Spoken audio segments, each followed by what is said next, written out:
Gentlemen, may I have your attention, please? The show starts in 10, 9, 8, 7, 6, 5, 4, 3, 2, 1. Go. Face in your face.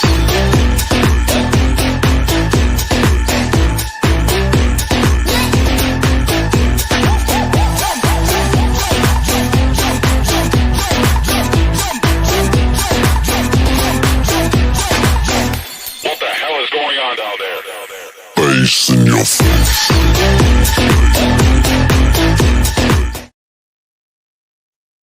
Hey guys, it's Mizzy and I'm a mixed girl in a mixed up world. Welcome to the live show. How is everyone doing? I'm doing pretty good. Let me take that back a little bit.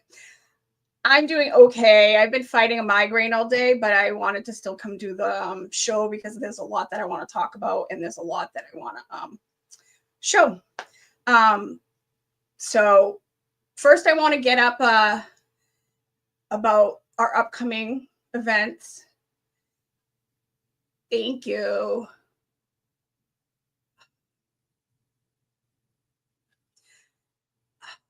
No.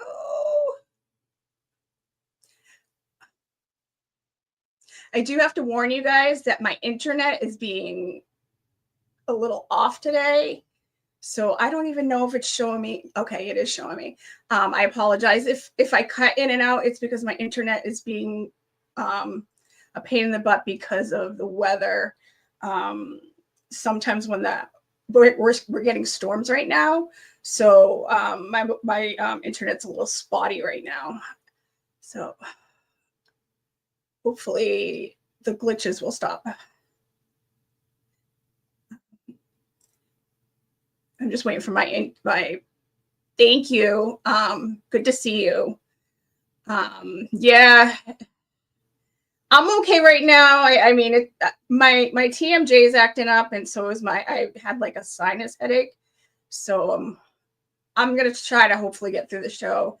If I have to cut it early, I guess I'll have to cut it early. But thank you for asking. Good to see you. Hello, Lori. Thank you for joining us. Let me see if my thing's still. Give me 1 second. I'm trying to bring up my email. There we go.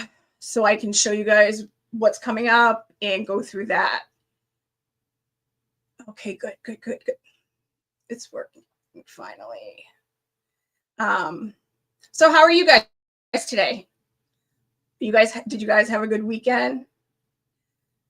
I had a pretty chill weekend like I normally do. Barb and I are switching off what days we take off, and she had yesterday off, so I had time to kick around and do some stuff around, and then I had today off. So okay, share screen, yay, it's finally working. Sorry about that.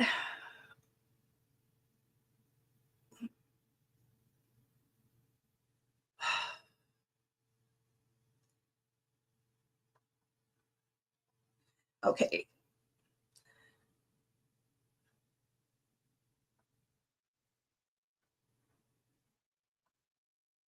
Sorry about that. Okay.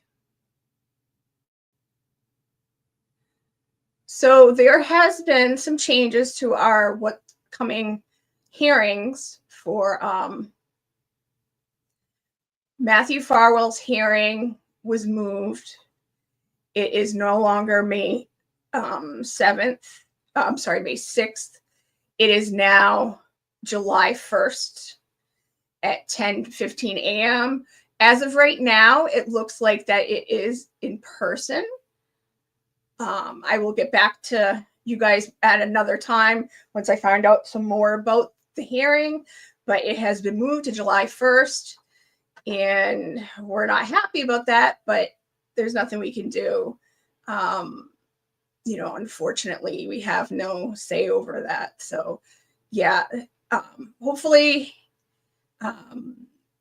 this one will happen, hopefully that, that hearing will happen. And let me do this.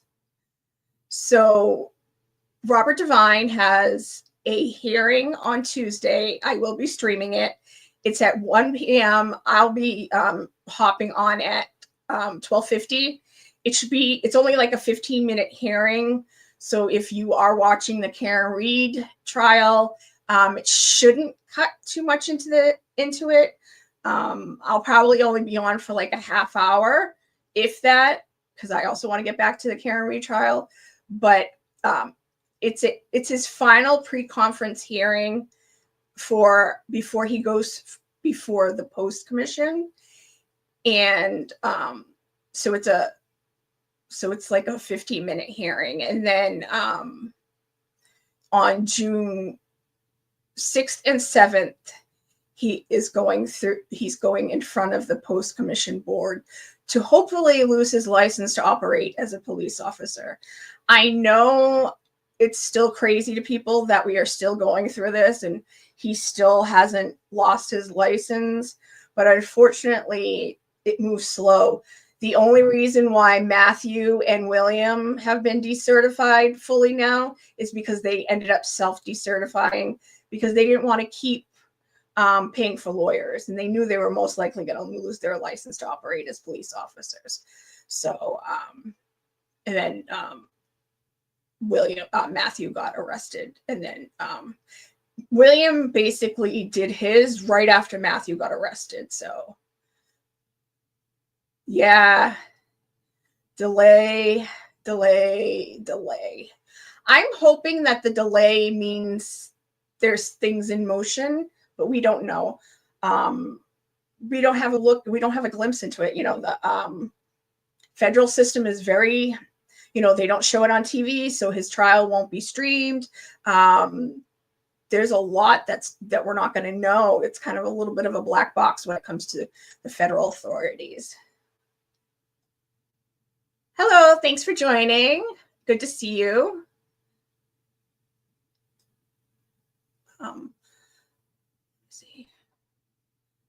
What's wrong with them? Why for so far? I don't know. I don't know why it's so far off. I don't know why it's being delayed. Like I said, I hope it's for a good reason. I don't know. We just want to get the ball going. We're happy that now he's at least off the streets, so he can't hurt another person. But we just want to get the show on the road. We want him to be in jail forever. We want the other people involved, like his brother William and Robert Devine. We want them to get their day in court too, besides the post commission and the civil trial that is on. It's like that's going to take forever. I think that is going to take years, unfortunately. But oh no, you're not late. Any time is a good time as long as you're here. So the other things I wanted to go through,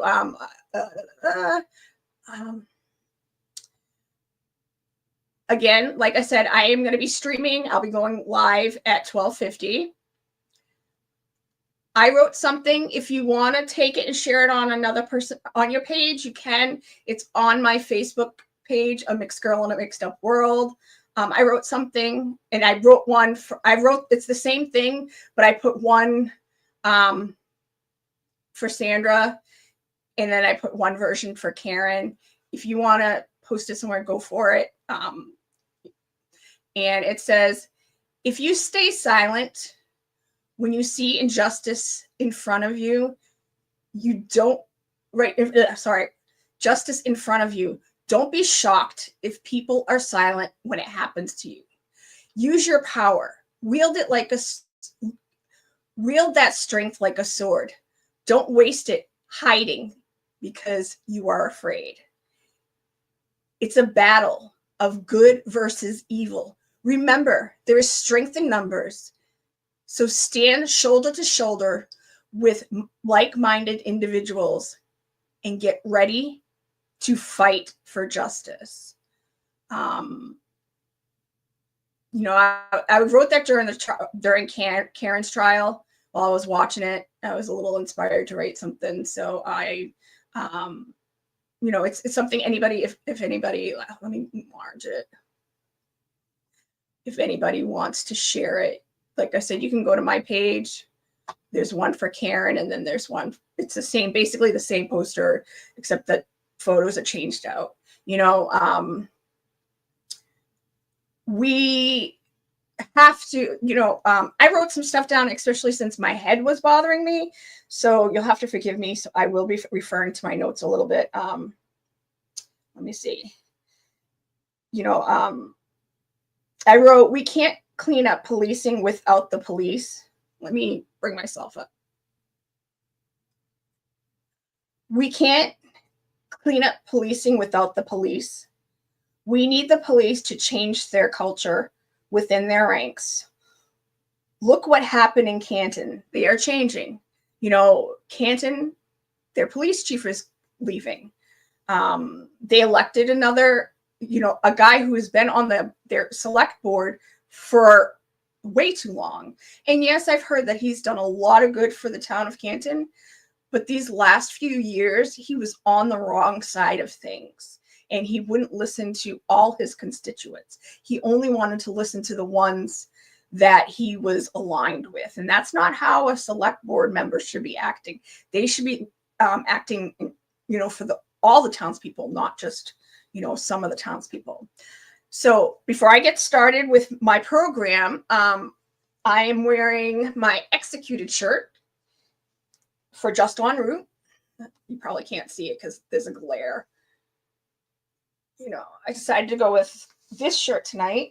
If you don't know his case, please look it up. You know, eventually I'll have Jen, his sister, on once we get through the Karen Reed trial. It's hard to, you know, during this time with the trial going on to like do a lot of stuff that's not a lot aligned with the trial. So that's kind of how I've been tailoring my program, and that's what I'm going to continue to do. So last week we didn't, you know, again, Just En Route, you know, he was a young man who was executed by the police.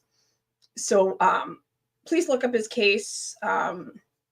It's another case in Norfolk County. I know most of you probably have heard about it, but you know, I look his case up. So okay, let's get on with the program for tonight. My nose is itchy, excuse me.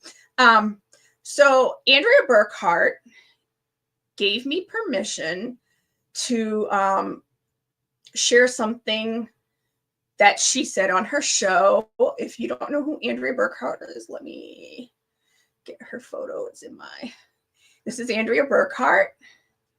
She's a law tuber. If you don't follow her, I recommend going to follow her. She's amazing. And she was kind enough for me to allow me to use a clip of hers from a show that she did, not last week, the week before. And I was going to play it, you know, last Sunday. But my program was a little long and I ended up going way too long anyway. But it actually was perfect for this episode because, as you saw, my title is called Lies, Lies, Lies, and the FBI. Yes, we're going to cover Jen McCabe's testimony, but I'm also going to play you, if you guys haven't seen, or whether you have seen it, the press conference for when Matthew Farwell was arrested by the FBI. But before we do that, I want to play Andrea Burkhart. Let me just give me 1 second. Let me figure out which is which.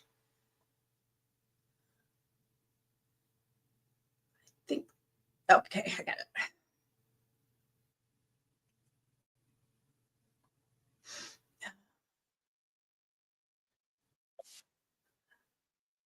No, why are you playing?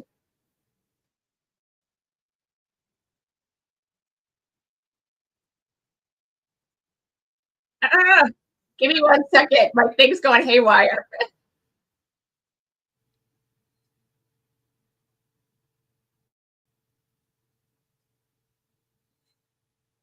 Okay. Let's try this again. Sorry about that, guys.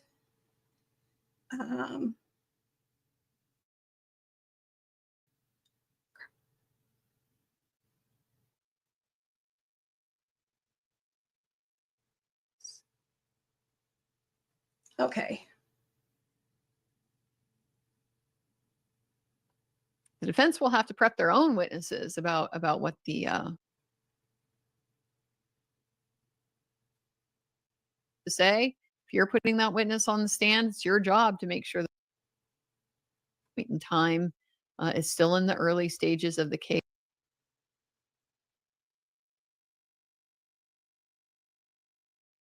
Okay. Vibe was that he was more helpful last time. He was more interested. His vibe was more like, I'm here to help. I'll tell you what you want. And this time it's like, I'm scared to say the wrong thing. And that's a little bit of the vibe I'm getting from all the witnesses. They're all like, oh, well, I'm not going to say that. I mean, I want to put it in my own words. Everybody, resisting saying it the way that Mr. Yannetti wants them to say it. Sometimes it matters. Sometimes it doesn't, That's all I'm really saying. He was definitely emotional last trial. He was a friend of these people. It's coming up in a minute. Southern Mom, does anyone have the responsibility to prep witnesses to not bring up the first trial? Thanks for the great coverage and insights. So whoever is calling the witness has the responsibility of advising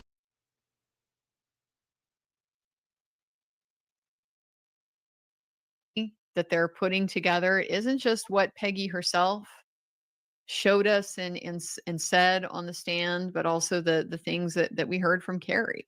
We have a fuller picture of Peggy I O'Keefe. apologize, guys. I had it set And exactly so where it was that's supposed all to be, kind and of now it's starting to not. coalesce. The further you get from that Give me 1 moment second. where it's just I apologize, that guys. is right there. I had it set up perfectly, but once it started doing that, when it played the other one first, it started messing up.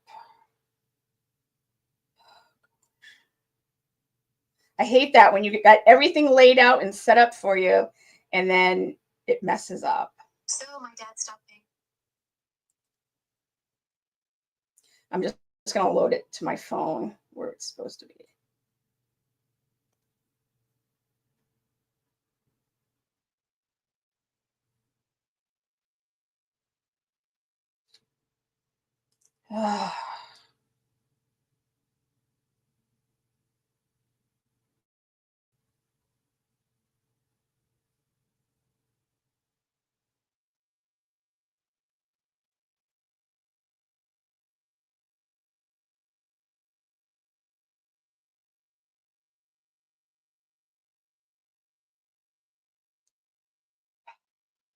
Cool that you have that aggression, conflict, that in your face, that anger, that dialing it up, that outrage, righteousness. If you play that with everybody, then that just becomes a norm. There's nothing to stand out. And you should absolutely have a lot more outrage.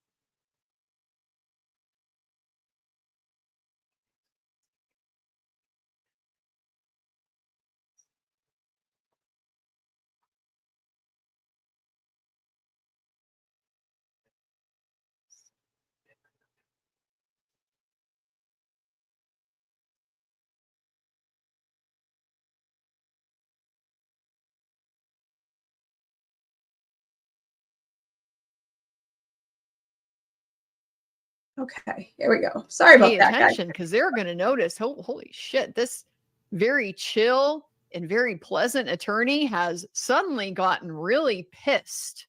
I better pay attention. You dilute the impact It's coming of right now. that tool that you have, that aggression, that conflict, that in your face, that anger, that dialing it up, that outrage, righteousness. If you play that with everybody, then that just becomes the norm, and there's nothing to stand out. So basically, in this in clip that I'm particular. playing, And you should he's going to talk absolutely about the have a lot more FBI outrage and their investigation when you're into talking Matthew to Farwell Proctor, and their case. when you're talking to So- Buchanan, when you're talking to the bad actors, than when you're talking to this random firefighter. Yeah, definitely agree with this. Edward Kirkpatrick, note Guarino was quick to point out he only did PDF for McCabe's phone, but he did extractions for O'Keefe and Reed. He wants distance from McCabe. Yeah, could be. He told us Connor Keefe did Jen McCabe and Carrie Roberts' extractions. He didn't do those extractions. He just did the analysis. I don't know if him doing the analysis helps. You know, if there's stuff. Sorry, guys. I apologize. You know what? That's the wrong one. Let's just get started with everything else. I don't want to wait around. I don't want to keep fussing around. I'll see if I can find the clip and I'll play it after while you guys are watching stuff. But, you know, I appreciate Andrea Burkhart for allowing me to use her clip, and I will definitely play it again after. So I wanted to talk about the FBI. And so I want to let people know that I can with 100% certainty say that I know that the FBI is still investigating Sandra's case. I don't know if they're still looking into the Karen Reed case, but I suspect they are. I forgot to send myself this. So, you know, there is a bunch of stuff. There was a bunch of articles. One of the reasons why they could have possibly stopped working on Karen's case, because, let me see. I forgot to send these photos to myself to put on screen. But in January of this year, the Justice Department got an order to stop working on civil rights cases, to halt all of them. You know, there's a bunch of places like the AP, New York Times, a bunch of papers, Routers, a bunch of papers did stories on this. I think that could possibly be why they are no longer working on Karen's case, or the case has been halted. I don't think they're done with this case. There's no way that they're going to spend all that money on a case that you could see where they're saying that the car never hit John and John never hit the car, and they're just going to let it go. So I think that is what happened with Karen's case, if it in fact is they're no longer looking into Karen's case. But I do know that they are still looking into Sandra's case. Sandra's case ends up being a little different because, you know, and they carved out for her case. It ended up being a murder case because he murdered a witness, and that's how they went after Matthew Farrell. But with this case, which I personally think that they can go after these witnesses the same way. Because if they actively took John out of their house and put him on the front lawn, they were killing a witness against them. By not getting John help, whether or not John was going to live, because they didn't get him help, they were actively murdering a witness against them. I see it as similar. I don't know if the chat's working. I don't know if you guys are chatting. Let me see, going in and out. Today is not a good day. See, yeah, there were a few comments. There, okay. My comments are working. Barb. Hi, Barb. Thanks for coming in. But they are still investigating the Norfolk County DA's office. Well, they said supposedly, and I don't necessarily believe it, because the FBI and DOJ have never come out and said that they aren't investigating this case anymore. They supposedly told, Canton PD and the Norfolk DA's office that they're no longer investigating. I don't believe that. But like I said, because of what they were saying, because of what happened when the new administration came in, and this isn't, I'm not getting into who, who likes this person, who's a Democrat, who's a Republican, an independent, whatever. It's not about that. It's just sometimes what happens when a new administration comes in, they change the way they're going to do things. And one of the orders that was signed was to have the Civil Rights Department halt all cases. And just recently, they had a lot of civil rights attorneys leave the DOJ.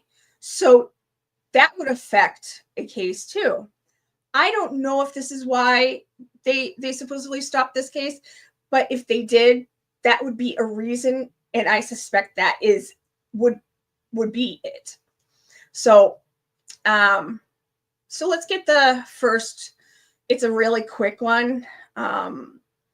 It's just talking about, what was said.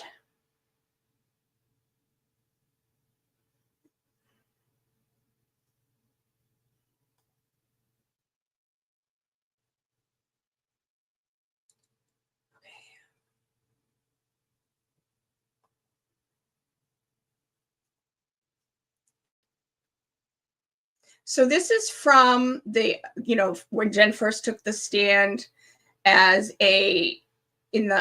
is from when Mr. Jackson first took over and he started asking her questions. This is a little bit in, but this is where she talks about the FBI. Neither John nor Karen Reed appeared drunk or inebriated, out of sorts.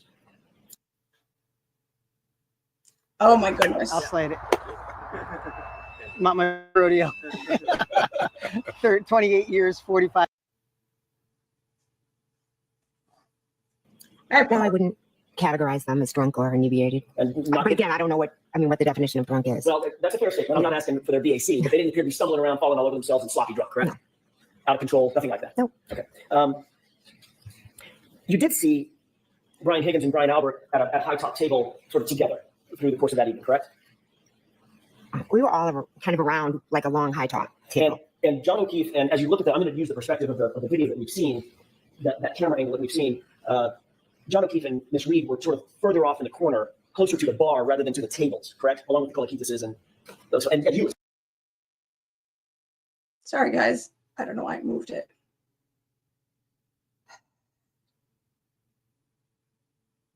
Okay.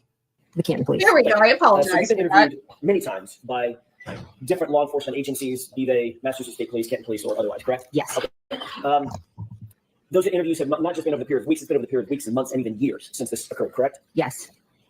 You were contacted by another law enforcement agency that was not Massachusetts State Police and not Canton Police Department at one point in April of 2023. Do you remember that? Yes. I want to talk for a second about that series of interview, or that interview. You were contacted at your residence by these members of this law enforcement agency, correct? Yes. All right. Later that same day, you did sit down with those same law enforcement officers for a formal interview. On that same day that you were contacted by them, they also went into your home and actually interviewed you, correct? Yes, it was brief. All right.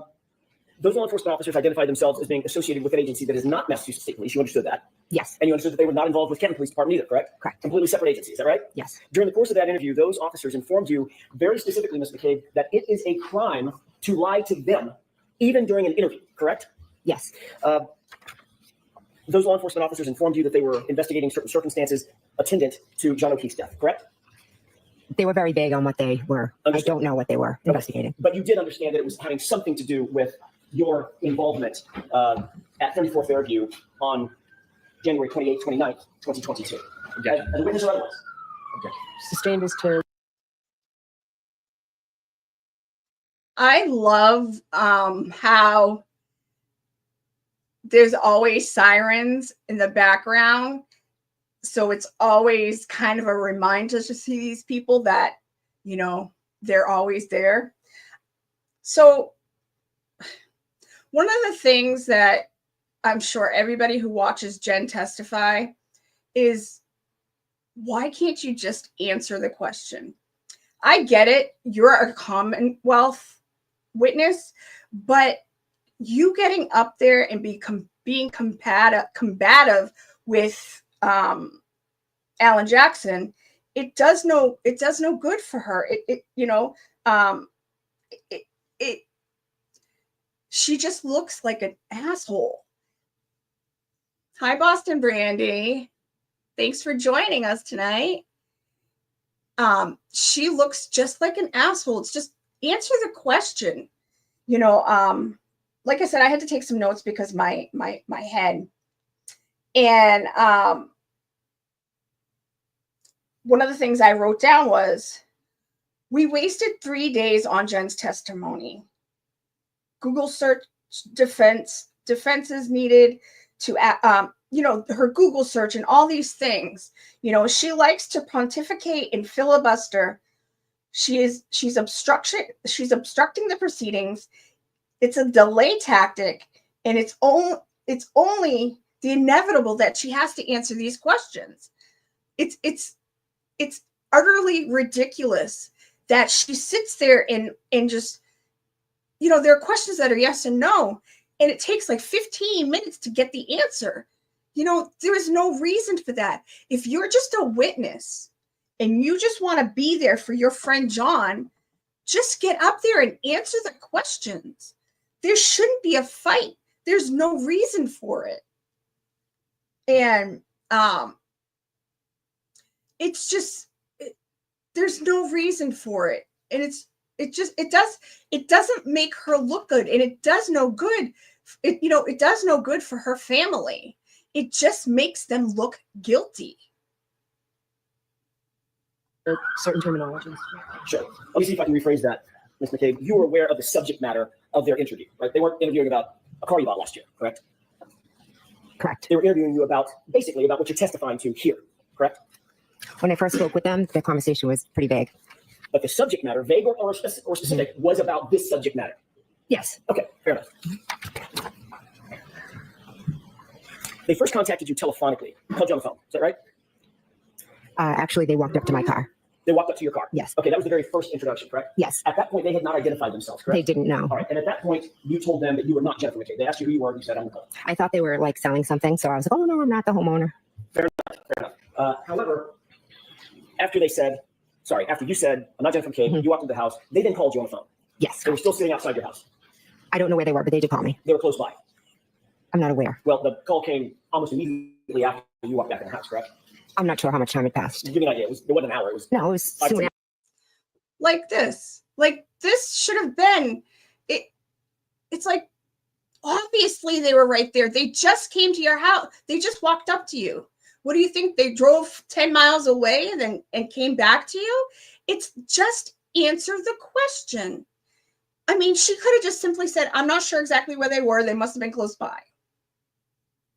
And then let's move on. There shouldn't be, you're not making yourself look good by doing this. And I know Jenny from I'm just a mom from the block, you know what? It's not working for you. You look like an asshole. You are not doing John O'Keefe any good by acting like this. You're just supposed to be a witness. After, I'm just not sure. I can't tell you where they were located. I'm sorry. Okay. They told you that they would, at that point, they identified themselves as being law enforcement agents, correct? When they called me, yes. And they told you at that time that they were not with Canton, you knew at least they were not with Canton Police Department, they were not with the troopers with Massachusetts State Police, correct? Yes. Okay. And they told you that they would like to have an interview with you. They'd like to have a sit-down talk with you, correct? Yes. You told them that you would be willing to submit to an interview, but you needed about 10 minutes to get ready, correct? Yes. You ultimately did allow them into your home, and you did sit down for a formal interview with them, correct? Yes, brief, but yes. And it was during that formal interview inside the home that it was explained to you that it would be a crime for you to lie to them. Thinking about going solar, but not sure whether it's worth it for your home? Well, before you get quotes, there are 3 any material issue, correct? Yes. During the course of your interview, your husband, Matt McCabe, came home. Is that right? Yes. As these law enforcement agents continue to question you, as law enforcement officers continue to question you at some point, you inform them that you did not feel comfortable with any further questioning and you suspended the interview, correct? Yes. Before leaving, however, those same law enforcement officers asked you if you had contacted anyone in those 10 minutes when you indicated, I need 10 minutes to get ready, between the time they called you and the time that they showed up and came inside your house, correct? Yeah. That you had contacted your husband, Matt McCabe. Yes. Which is why he came home, right? Yes. And you told him that you had called Carrie Roberts before they interviewed you, correct? At that moment. I'm not 100% sure, but if you have it, it seems like something I would do, but if you have it, could show me. Absolutely. Mm-hmm. Yeah, quickly. Yes. First, I'm going to ask you, Ms. McCabe, if you recognize that as being reported that is general. Yes or no? It appears to be, yes. Yeah, first we're going to say that it's going to be for a couple of questions. Yes. I can have that. I will direct your attention from there. For Court Counsel, page 3 and 4. Starting with the second to the last full paragraph, going into page 5, top full. I'm sorry, page 4, top full paragraph. Okay. You can review those 2 paragraphs, even to yourself, and then look up and let me know when you're finished. May I approach on it? Yes. Thank you. Yes. In reviewing those paragraphs, refresh your recollection as to whether or not, as to what you told those agents initially. I'm sorry, what you told those officers initially from that other law enforcement agency, about who you contacted in that 10-minute interval. Yes, I told them. And you told them that you had contacted your husband, Matt McCabe, yes, and Carrie Roberts. Correct. I want to stick with that for just a quick second. One of the first calls you made after being contacted by these other law enforcement officers from a different agency, one of the first calls you made was to Carrie Roberts. Is that right? If she was the first one. That's what I'm asking. One of the first 2 calls you made, your husband, right, come home, there's law enforcement outside my door, I'm guessing is what you said, correct? I don't remember my exact words now, but I did ask him to come home. Correct. And yes. Carrie Roberts. Okay. Yes. You wanted to let Ms. Roberts know that you had been contacted by certain officers from a different agency, correct? I was curious if they'd already been to her. That was my next question. Yeah. You also wanted to find out had these law enforcement officers from this different agency contacted her, correct? Yes, because typically if you enter a town, she's. Ms. McCabe, yes or no? Oh, sorry, I was just trying to explain. Okay. I'm sorry. Is that why you contacted her, to find out if in fact they had contacted her before you? Yes or no? Yes. And you also wanted to find out what she told them if she had been contacted by them, correct? That was your motive in calling her. No. So you just wanted to find out had she been contacted, but if she had said yes, you were going to say, and what the hell did they say? What did they ask you? Well, I can't say what I would have answered, what I would have asked her, but I know I was calling to see if they had been there. Yes. That was your intent. I called to ask her if they had been there. Yes. So that was your intent. Yes. Yes. Okay. Your motive in calling Carrie Roberts at that moment before your interview was to ensure that your story would line up with her story, Ms. McCabe. Isn't that right? No, that is not. You wanted to find out if she had talked to these particular law enforcement officers and what she had told them so that your story could somehow align, or it could inform how you responded to questions that they asked you. Isn't that true? That's not true. I could not agree more, Barb. It was annoying. And I get that the prosecution might tell you, hey, look at the jury, because it is good to look at the jury. But the way she does it over and over again, it's more like, believe me, you guys believe me, right? I'm just a normal mom. I'm just a normal mom. No, you're not. You're a manipulative narcissist, woman who's been doing this for years, manipulating people. And I hope they see right through her. I hope they see right through her, because she is so full of shit. True. We both know what happened. We don't have to have a story. There is no story. There's what happened, and that's it. So if that's true, Ms. McCabe. Oh my Hi, goodness. I'm Brett. And I'm Jonathan. This is Darla. And this is Buddy. You have no reason to call Carrie and ask her if she'd been contacted by this law enforcement agent, because it's just the truth, right? We're going through this whole experience together. We call each other about everything. That's nothing more than that. I'm sorry. Let her finish her answer. Go ahead, Ms. McCabe, you can finish that. There's nothing more than me calling and saying, hey, did they come to your house? That's what we did when the media showed up, when Miss Reed's private investigator showed up. We just give each other the heads up, hey, somebody's coming, because we're just like normal moms. We're not used to this. And that's helpful in making sure that the stories she tells are consistent with the stories that you tell to different law enforcement agencies, correct? No, we are not telling stories. So let her finish. You said no what? I said, no, we're not telling stories. We don't have to compare. And in fact, what you're telling is just the truth. There's no reason for you to inquire about who's contacted her when. There's no inquiring. It's like when when the ice cream truck was at the street next door and I'm saying, did the ice cream truck come? It's really that simple. So you asked a question. No, An argumentative question, and she responded in kind. Next question. Thank you.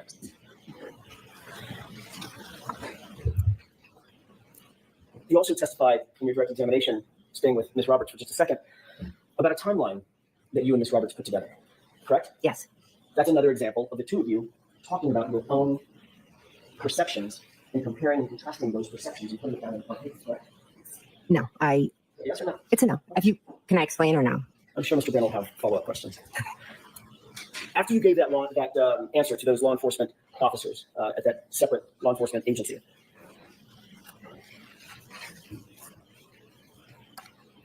they asked you, was there anyone else that you contacted in that 10-minute period before we got a chance to talk to you? And your answer was no, correct? Correct. And that was a lie, correct? It wasn't a lie. No. Was it true? Was it the truth or a lie? It wasn't a lie. Okay, so it was the truth. You had not spoken to any other person between the time they contacted you telephonically and you said, I need 10 minutes, and then they came in the door. During that part of time, you didn't talk to anybody else or contact anybody else other than Matt McCabe, Terry Roberts. Now you're testifying. That was a true statement. I can't answer that yes or no. So pretty mind it. Had you talked, well, yes, this. In point of fact, you did talk to other people. You contacted others in addition to Matt McCabe and Terry Roberts, right? Yes or no? Yes, I did. Okay, so when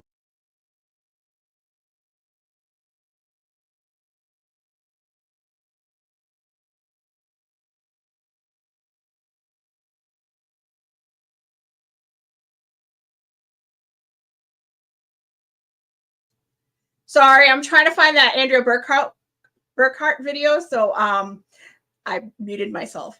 You know, as I was saying, Jennifer, that is a lie.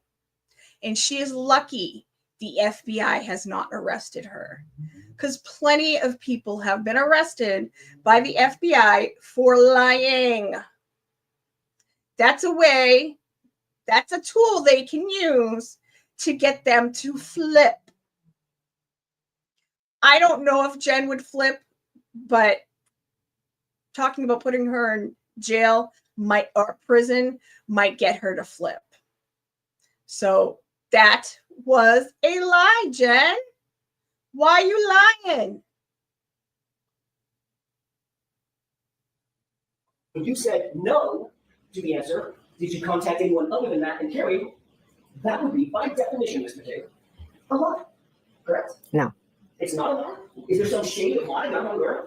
It's the way you're asking the question. If I could explain, Let me ask you it would make more sense to you. The agents asked you. We go this one more time, then I'm going to move on. The agents asked you, in fact, did you contact anyone between the time we called you and set up the interview and the 10 minutes before we walked in the door? They asked you that question, correct? The objection sustained.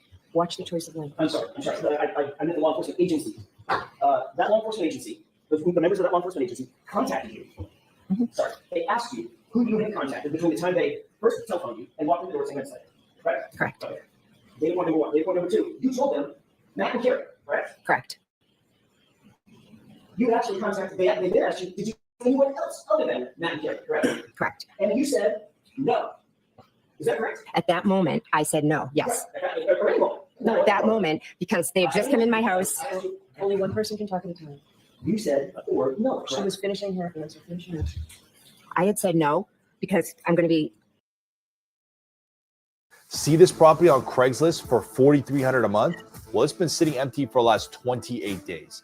And there's I was in a situation where there are two officers from a different agent had come in, were asking me questions, or they had said, can I come in and ask you questions? At first, I thought they were selling something. Then they identified themselves. I just dropped my kids off at school. Going to be completely honest. I hadn't brushed my teeth.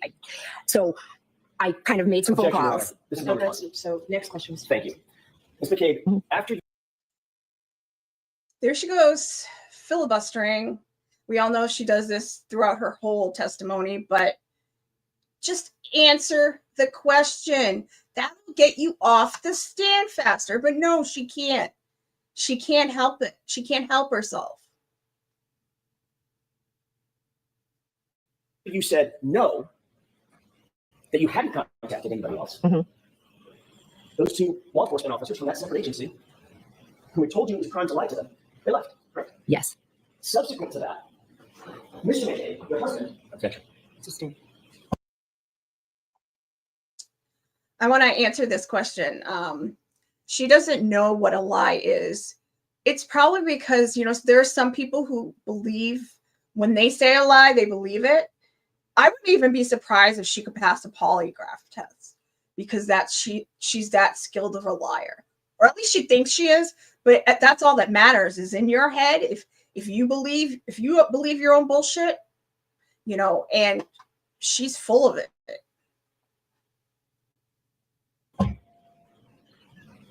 They left you their card so you could call them if need be, correct? Yes, they did.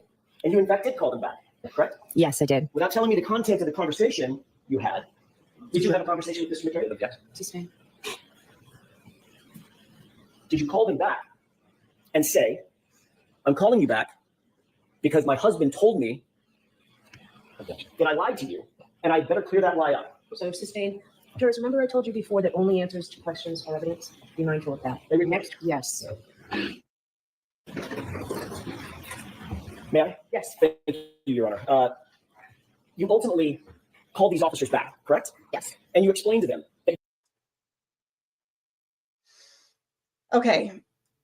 So I'm stopping this because, the judge helped her so much throughout this testimony. Over and over again, she saved her or prompted her to answer a question. Did you know that? And that gives the person an out.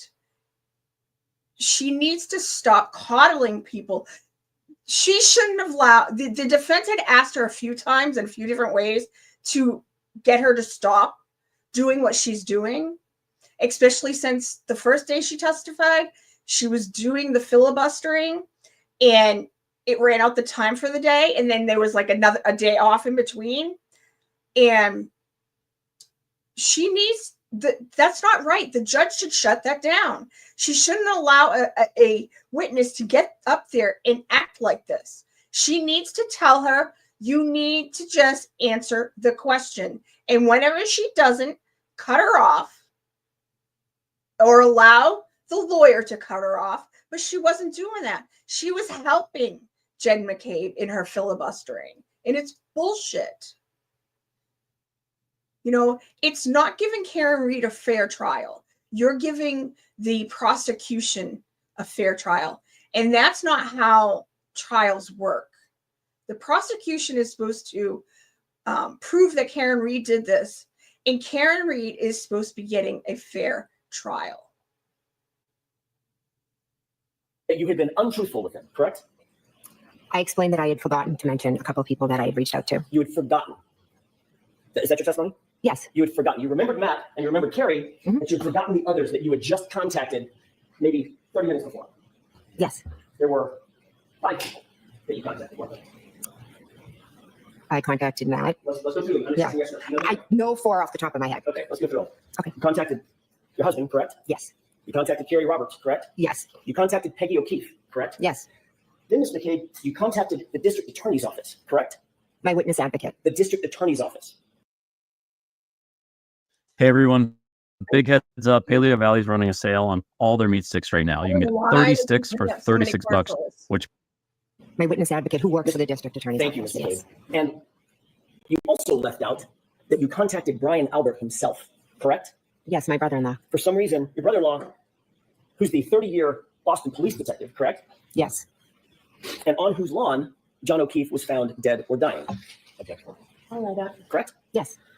For some reason, you did not want these officers to know that you had communicated specifically with Brian Albert, the homeowner, just before you talked to them, correct? No, incorrect. There was some reason that was important enough for you to lie about that, even though you had been admonished that it's a crime to lie about that to those officers, correct? Incorrect. I didn't lie to them. I had forgotten who I had called. And all of a sudden, you had an epiphany right after they walked out the door? Yes. Matt said, who have you spoken to? Objection. I'm going to allow it. It's out and not to go any further. Ms. McCabe, I want to draw your attention to January 28th. You had gone out drinking with your family at the Waterfall Bar and Grill, correct? I went with my husband and met my sister, yes. And met the other family, correct? The other family members, meaning My niece. Matt McCabe, Nicole, Chris, Julie, Caitlin, correct? Yes. And I think you mentioned Tristan was there as well. Yes. You were later joined by Nick and Karina Kolakithis, is that right? Yes. Ultimately, Brian Higgins showed up? Yes. And Brian Albert showed up? Yes. You previously indicated that Kate. Okay, so that's where I'm going to end this video. And I found the Andrea Burkhart. Yay! Let me go to. Thank you for coming, Andrea. Welcome, welcome. All the welcome, and spread the word. Tell other people. I've had this channel for 5 years.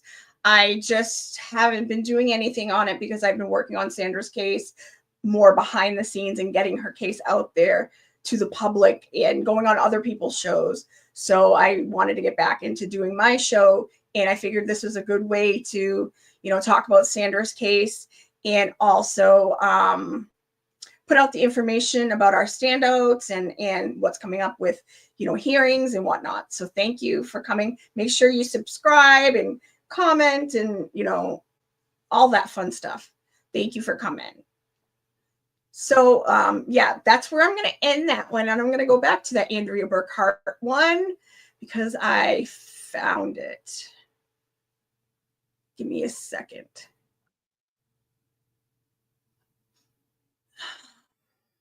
So end screen, share screen.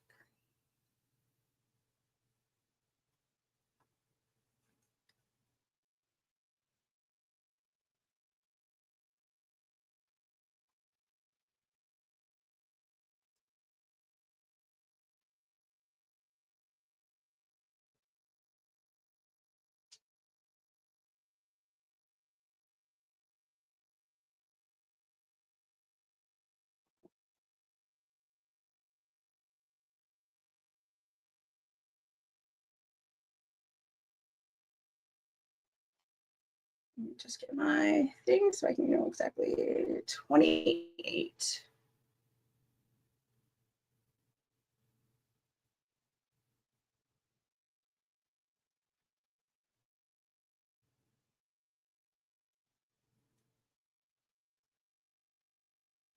Way seems like it is to me. That's a risk. All right. So it's got to be worth something. The payoff has to be worth something. And was the payoff worth it? Was the payoff worth it with Mr. Whitley? Did they get something of such important substance from him that it justifies maybe putting some of the jurors off about why are you being such a jerk to this guy who's trying to help? I don't see it.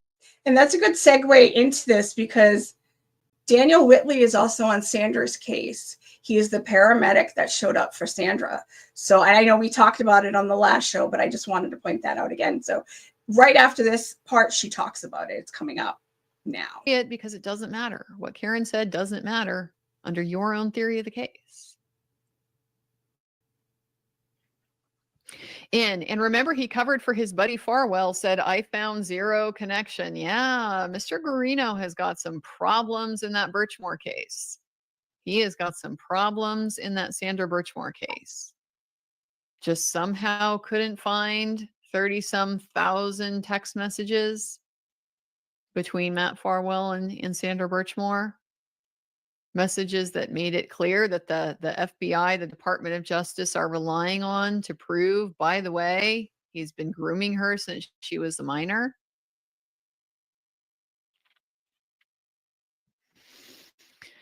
Yeah, I don't know if they were buddies or not, but I'm interested to see how that unfolds in the Farwell prosecution. Just kind of as an aside, I have been keeping an eye on that from time to time. It hasn't been in the news much, and there isn't really a lot happening right now is the main reason why. They don't have a trial date set. They haven't had a lot of, motions practice or anything like that at this point in time. It's still in the early stages of the case. So I am trying to keep an eye on that because I'm very interested in the follow-up on this. This is one in federal court. Federal court stuff doesn't get televised. If this goes to trial, this is one I might go watch. But I kind of doubt it's going to go to trial.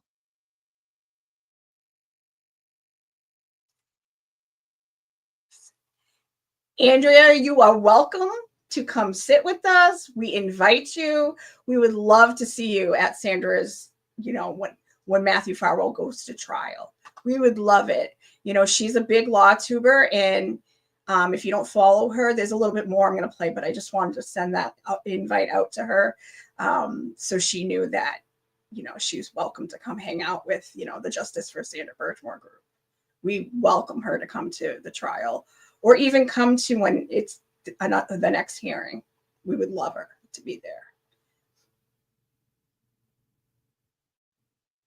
I kind of doubt it's going to go to trial, and that's part of the reason why I think it's moving slowly, because the federal government, they can pursue the death penalty even if Massachusetts as a state does not allow it. Federal prosecution, you can do it. And their leverage. It's always their leverage. If you don't plead guilty, we'll pursue the death penalty, but we'll take it off the table if you plead guilty and take life. And so, early part of a case where that type of thing is on the table, they're going to be looking at how good the case. You got to look at the trade-offs. If we're going forward, what's the likelihood it's going to blow up in my face and I'm going to get death? Should I cut my losses and plead? So that's where I suspect the case is at. And if that is the situation and we don't get a trial, we won't learn more. We won't learn more about how exactly did Trooper Guarino here manage to overlook 30,000 text messages on their cell phones.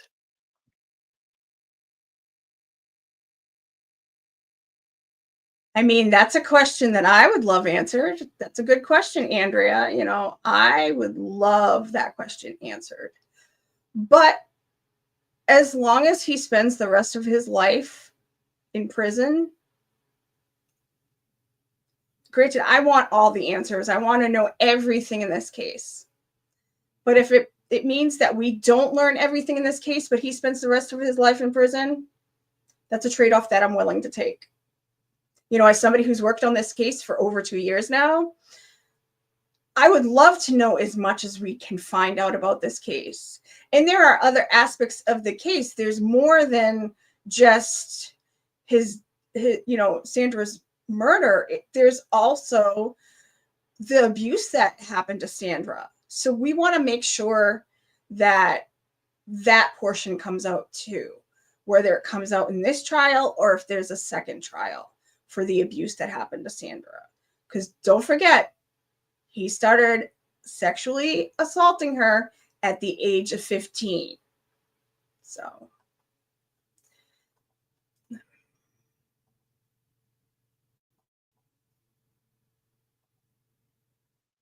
I don't know. I'd sure like to know. Like it to go to trial for that reason, if nothing else. Greg. So again, I appreciate Andrea Burkhart for allowing me to use her clip. It means a lot to me that she allowed us to do that. Like I said, she's a big law tuber. So if you don't follow her, make sure you go follow her. She's awesome. And like I said, Andrea, you are welcome to come join the Justice for Sandra Birchmore group anytime in court once we finally start getting court dates. So some other people popped in. Bev's new shower curtain. Hello. Hi, Mizzy. Love you on Andrea Burkhart. I would love to go on Andrea Burkhart. I would love to talk to some of the other law tubers about Sandra's case and the work that we've done about the case. I've talked to Melanie Little. I met her at that party for Karen last year, and we talked about doing something, but then the trial, time went by. I was sick for like 4 months. I just started feeling better, minus tonight. And, it just never happened. I wanted to talk to Melanie because of, her work with the, against the church, how she represented all the victims of the Catholic Church in New York. I figured she would be an amazing person to talk to, but Andrea Burkhart would be awesome to talk to also. Thank you for joining us tonight.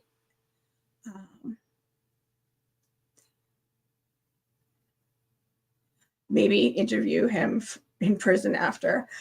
I don't think he'd want to talk to me.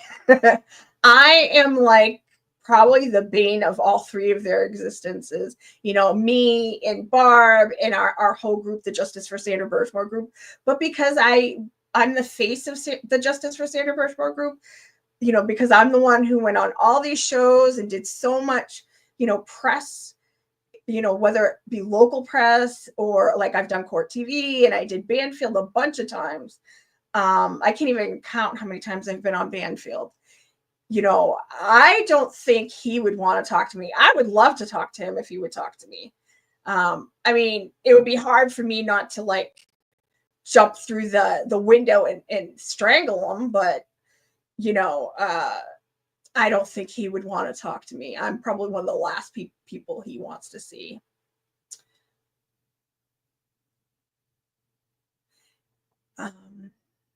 Bev's new shower curtain.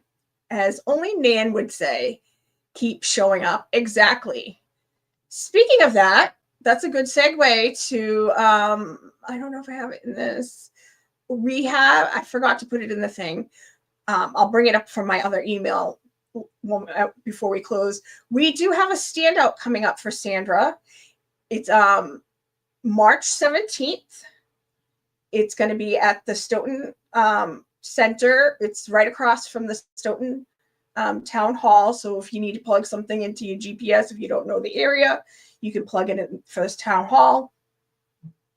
That's where a lot of us park, at the town hall, but there's a lot of parking around there. It's from 1 to 4. Please come join us. You know, yes, thank you, Barb. Please come join us if you're in the area. It's, you know, it's a celebration of Sandra. It would be her birthday. Her birthday's on May 13th. And I think I'm frozen. Okay. Sorry, I keep freezing. Her birthday is actually on May 13th, but because we were thinking about doing something on her actual birthday, but because of the trial, I think I'm free. I keep freezing. I apologize if I'm freezing on your end. But because of the trial, we decided to just do it on the 17th. So please, please, please, you're in the area, come join us. You don't have to come for the whole time. You know, just come for what you can. And we are going to have a contest. You know, basically, I'm going to give away, you know, basically you'll get a little a gift bag like you would at a party. And we're having a contest, whoever brings the best homemade sign for Sandra. So please come and join us. Thank you for all who can come. Again, 1 to 4, right across from Stoughton Town Hall. There's a cool little area for us to sit in. There are benches if you need to sit. If you're somebody who can't stand for that long, I'm one of those people. Barb and I take turns sitting, or sometimes we'll sit together. You know, it's a lovely little place to do a standout. So please, please, please come join us. Okay, so the reason why you know, as I said before, I think that some of you weren't here. Oh, thank you. Thank you, Susan. Thank you for joining us.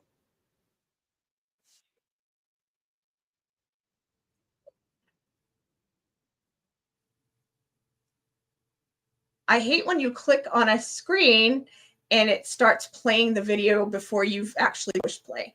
Thank you for coming to join us, Susan. Thank you for all you do, Mizzy. Oh, thank you. No, thank you for being, you know, myself and the Justice for Sandra Birchmore group are nothing without you guys supporting us. You know, we need, it's not just Barb and myself. It's everybody who supports Sandra, and we appreciate everybody, you know, whether you come here and show support, or you come to a standout, or you know, you're on our pages. We have the Justice for Sandra Birchmore Facebook group, and we have the www.justiceforsandrabirchmore.com page, and the page is beautiful. It's Barb's baby, and you know, we appreciate anybody who comes and supports in any way that you can. So thank you for coming. So let's talk a little bit more about the feds. You know, yes, the Massachusetts, you know, they have a history in the Boston area. You know, most of us know, you know, the Whitey story, and you know how James, you know, he worked with the FBI, you know, and the FBI had a lot of cleaning up to do over the years, and so yes, there is a distrust in the Boston area because of that, but it's not. I mean, it's not the same FBI that it was then. You know, back in the 70s and 60s, the FBI was doing a lot of shady stuff under J. Edgar Hoover. They were tapping Dr. King's stuff, phones and everything. Like if he was in a hotel room, they'd tap it and doing all things like that. And there's so much stuff that they were doing a lot of shady stuff about, going after people, calling them communists and all the stuff that was going on in the 50s, the 60s, and 70s. But, they've cleaned up for the most part, and they've become a law enforcement agency that isn't perfect. No enforcement agency is perfect, but I am so thankful for them because they stepped up in Sandra's case. If it wasn't for them, Matthew Farwell would still be on the streets. Matthew Farwell would have the potential to hurt other people. And it's sad that the FBI had to come in and, get Matthew Farwell off the streets. They shouldn't have had to do the job that Michael Morrissey in the Norfolk County, Massachusetts State Police under him should have done. It shouldn't have been their job to cover for him. It shouldn't have been, they shouldn't have had to come in. Just like in John and Karen's case, they shouldn't have had to investigate at all. At all. That is something that lets you know that there's something going on in Norfolk County that it stinks. It stinks in Norfolk County, and the fish rots from the head, and that's Michael Morrissey. Like I said earlier, when I first started, I'm wearing the Just en Route executed shirt.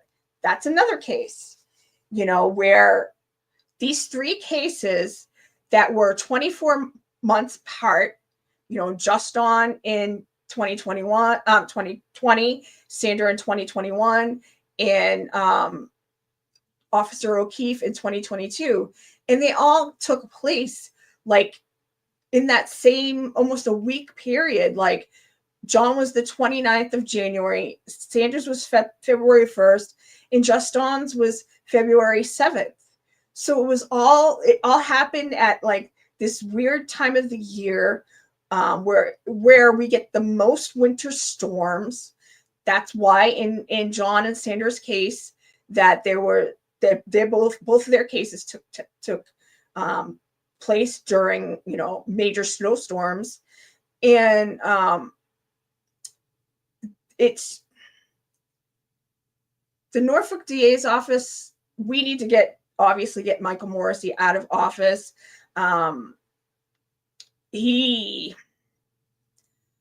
The fact that they sat on this case for 3.5 years, and it took the FBI stepping up.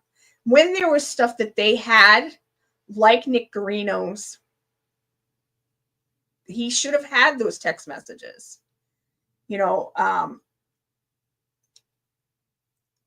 I don't understand how they're going to be able to prove that Brian Walsh did what he did when Brian Walsh can turn to these three cases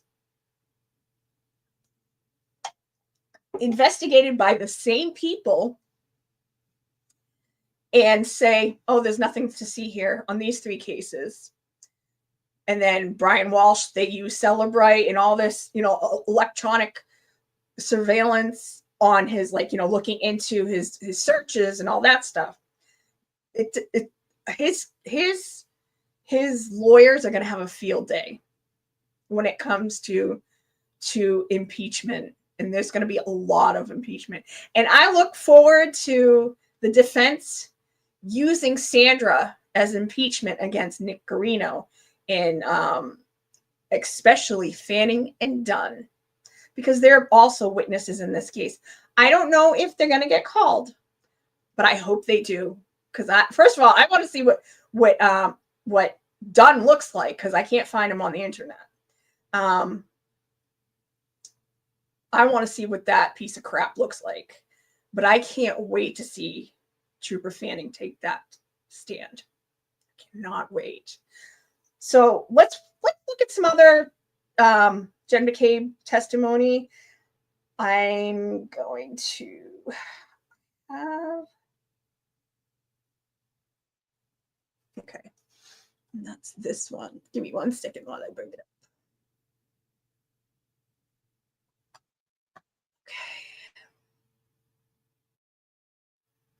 Okay. Share.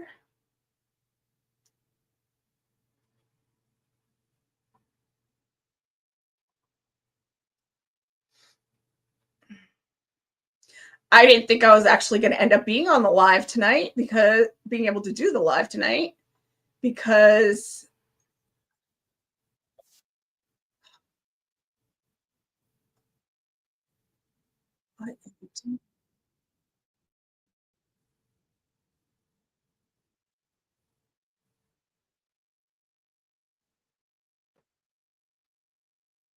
But again, I don't know what the definition of drunk is. The third time. Oh man, this thing. Oh, sorry guys. Let me close this one out.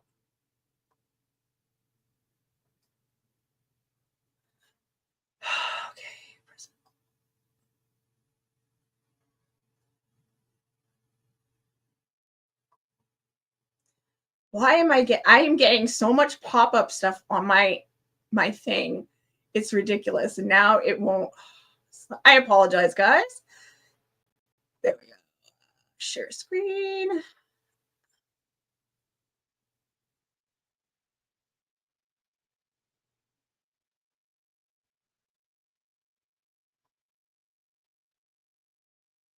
Quick to point out, he only did PDF for McCabe's phone, but he did extractions for O'Keefe.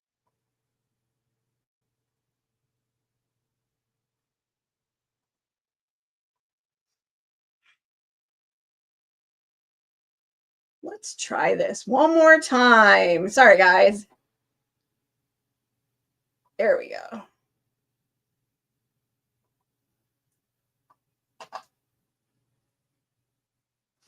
All right, let me bring this up.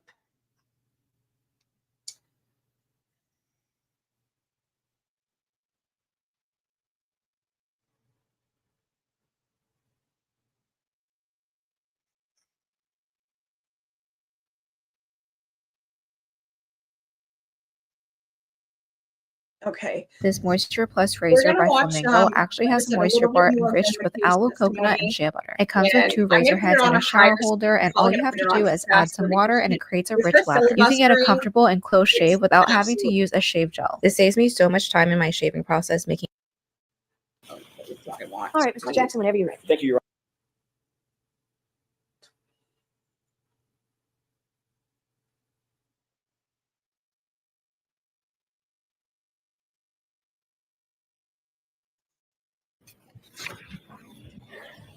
In the days following January 29th, so in this one, we're going to go talk about. Were you and your family coordinating your we're versions talking about of the events that text occurred messages on that morning? That were you and your family coordinating some sort of damage control? You know, the first time we found out the language that the family would use is to this public defense to law enforcement. No.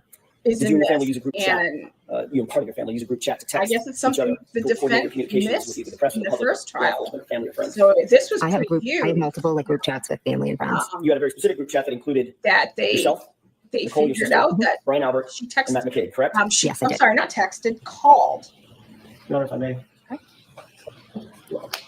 Thank you. Can you tell me if you recognize what's depicted or what's contained on that 2-page document? Yes. Don't read it at this point. Just tell me what is that? What are we looking at? This is a looks like a group chat with me and my sister Nicole. That is the wrong one. But anyway, I'll just talk about it real quick. You know, we found out for the first time that she at what was it, 5:07, she called her sister in the morning. And it's crazy that she called, you know, we didn't know about this. And it was like, I think a 38-second phone call with her sister. And, you know, she tries to act like it wasn't answered, but it says 38-second phone call.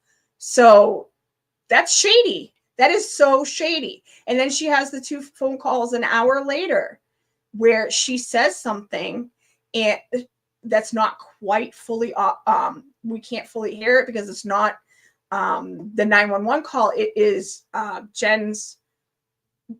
Karen's phone leaving a message on John's voicemail. So it's shady. It's so shady. Yeah, and of course she, like you just said, she deleted it too. Like, you're deleting these things. And I personally think that when they get Matt McCabe up on the stand, because I honestly don't think, I don't think Jen's the one who deleted that Google search. I think it was Matt McCabe. Yes, it would mean that it was deleted from her phone, but I think Matt McCabe's the one who deleted that. He's the one who has a tech company. He would know more about, you know, the inner workings of an iPhone. I think Matt McCabe is the one who deleted that Google search. You know, it was more than just, you know, closing the Google search, closing it. It was deleted from her actual phone. So I think Matt. And I think they need to ask him that. And he won't be expecting that. Because everybody, you know, they keep putting it towards Jen.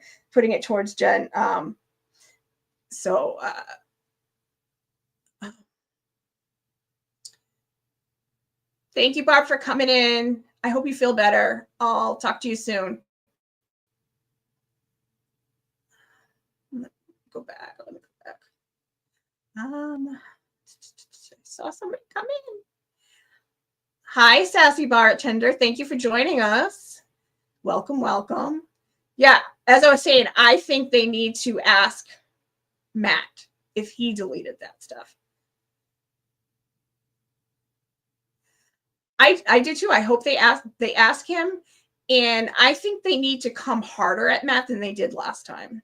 I think they, you know, because he's the one who made the 2 comments, and we'll get to that. So I don't want that's what we're going to get into, but I think they need to come at Matt a lot harder this time.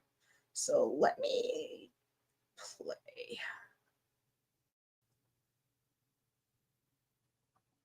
Or no, just actually conversations with just myself and my sister Nicole. Yeah, Rich, yes. Oh, sure. Did you happen to catch the date of these chats? I just got away from it. I apologize. That's okay. I didn't know. Yeah, Do you have an extra copy so she has one of you? I'll just use that one. I got an extra copy myself. Hold that one. Thank you. Do you know the date of that series of chats? Yes, it says 1/29/22. Okay. Is that a chat just between yourself and yourself and Nicole, or is that include others as well? I think it's just myself and Nicole. There was another series of chats, we'll get to that in a second, that does include Nicole, Brian, Matt McCabe, correct? Yes. On this particular set of texts, do you see the first text starting in the green box? That is a text from you to, it says Coco, correct? Yes, that's my sister Nicole. Okay. And you recognize this text? I do, yes. And you recognize the text following the following bubbles? Yes. I would ask this be marked for, I'm sorry, moving evidence. Is there any objection? I could review it. Sure. All right, so the objection is noted and overruled. So, Mr. Jackson, you can put that K for identification is now an exhibit. May I approach? Yes. Thank you. Thank you, Your Honor. Before I Right. proceed. So, jurors, before you consider any electronic communications in your deliberations, and you heard Trooper Garino read a lot of text messages the other day. I didn't interrupt him. I probably should have, but.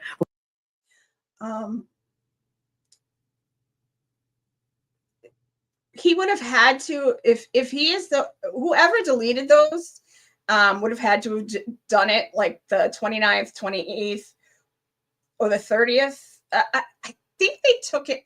I can't remember the exact day they took his phone, but they took his phone, her phone, and Carrie's phone early on. So I think it was the day that Karen was arraigned, and was that the 3rd? So he only had a couple days, or she had a couple days to get the information off her phone. She also deleted all those phone calls, the butt dials, the butt dials to John O'Keefe, and there was a bunch of other calls and text that she deleted. So I honestly think it was Matt. I don't think it was Jen. I mean, yeah, she could probably delete her phone calls, but I don't think she had the capability to delete the Google search. I think that was Matt McCabe. Let me see.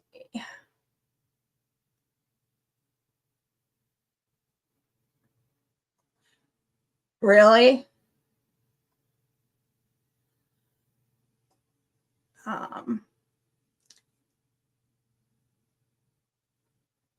How do I say it? I can't pronounce your name. Brianna? Mizzy, I've been following you a long time. I hope you know what you have done for Sandra Birchmore is absolutely so special. You're an angel on earth, young lady. Thank you. I'm actually a lot older than people think I am, but thank you. That's so kind and nice for you to say. I was saying a little bit ago that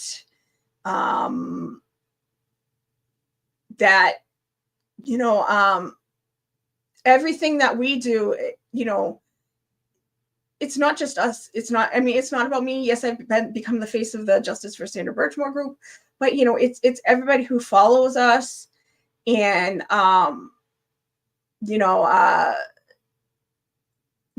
everybody who comes to our standouts, anybody who's in here. Thank you so much for your support.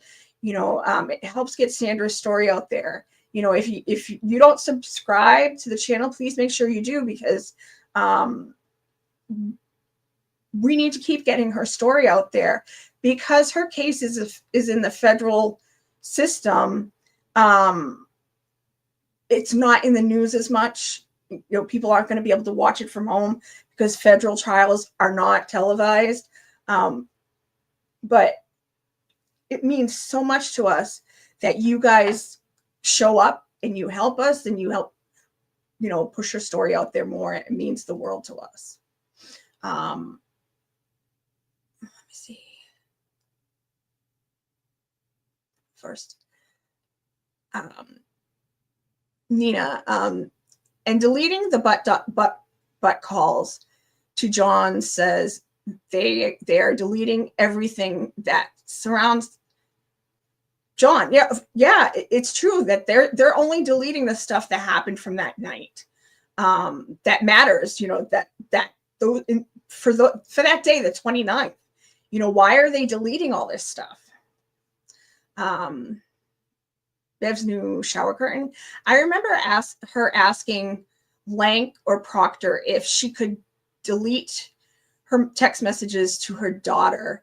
I believe it was Proctor, because it was definitely somebody from the Norfolk County's office. It is pronounced Brianna has a. Oh. You know what? I remember seeing you on somebody's page. Whoops, where'd you go? I remember seeing you on. Why does it keep saying showing you?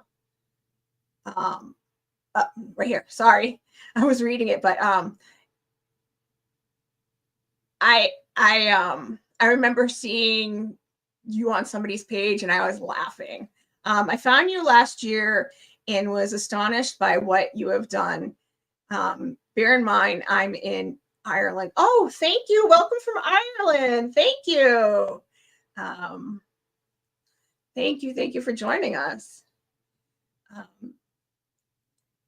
Hidden. And God bless Mizzy for doing this show when she's not feeling well. Oh, thank you. Thankfully, my Mountain Dew is like holding my headache off. Thank God. Thank God for Mountain Dew. I drink Mountain Dew and I take Advil Dual when I feel something coming on, and it's holding it off, but my jaw is starting to hurt. So I'm probably just going to go through this one. I wanted to go through more of Jen McCabe's stuff, but that's okay. You guys have heard it and watched it on other shows too. But I mostly wanted to focus on, the FBI stuff, because that's very, very important. That, it's not a normal occurrence for a DA's office to be investigated by the FBI, and for a two-way report to be done for the FBI to share information to both the DA's office and, and the defense. That doesn't happen. But it's not normal for a DA's office to have two cases that have been investigated. That is unheard of. They have the Sandra Birchmore case and the Karen Reed case. And what other things are they looking into? That's what I want to know. I want to know, are there other cases that they've looked into? Are there other people they've looked into? I would love to know. We all want to know these things.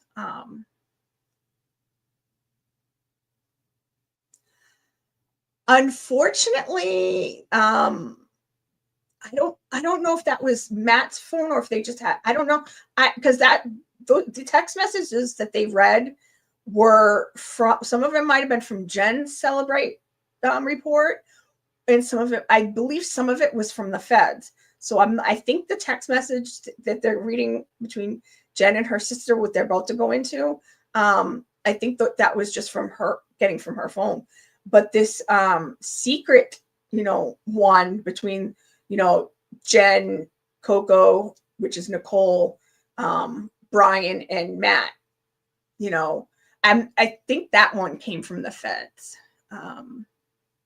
So I don't know. We don't know if the feds, took Matt's phone or if what they actually have. Let me see. Do you remember trial one? They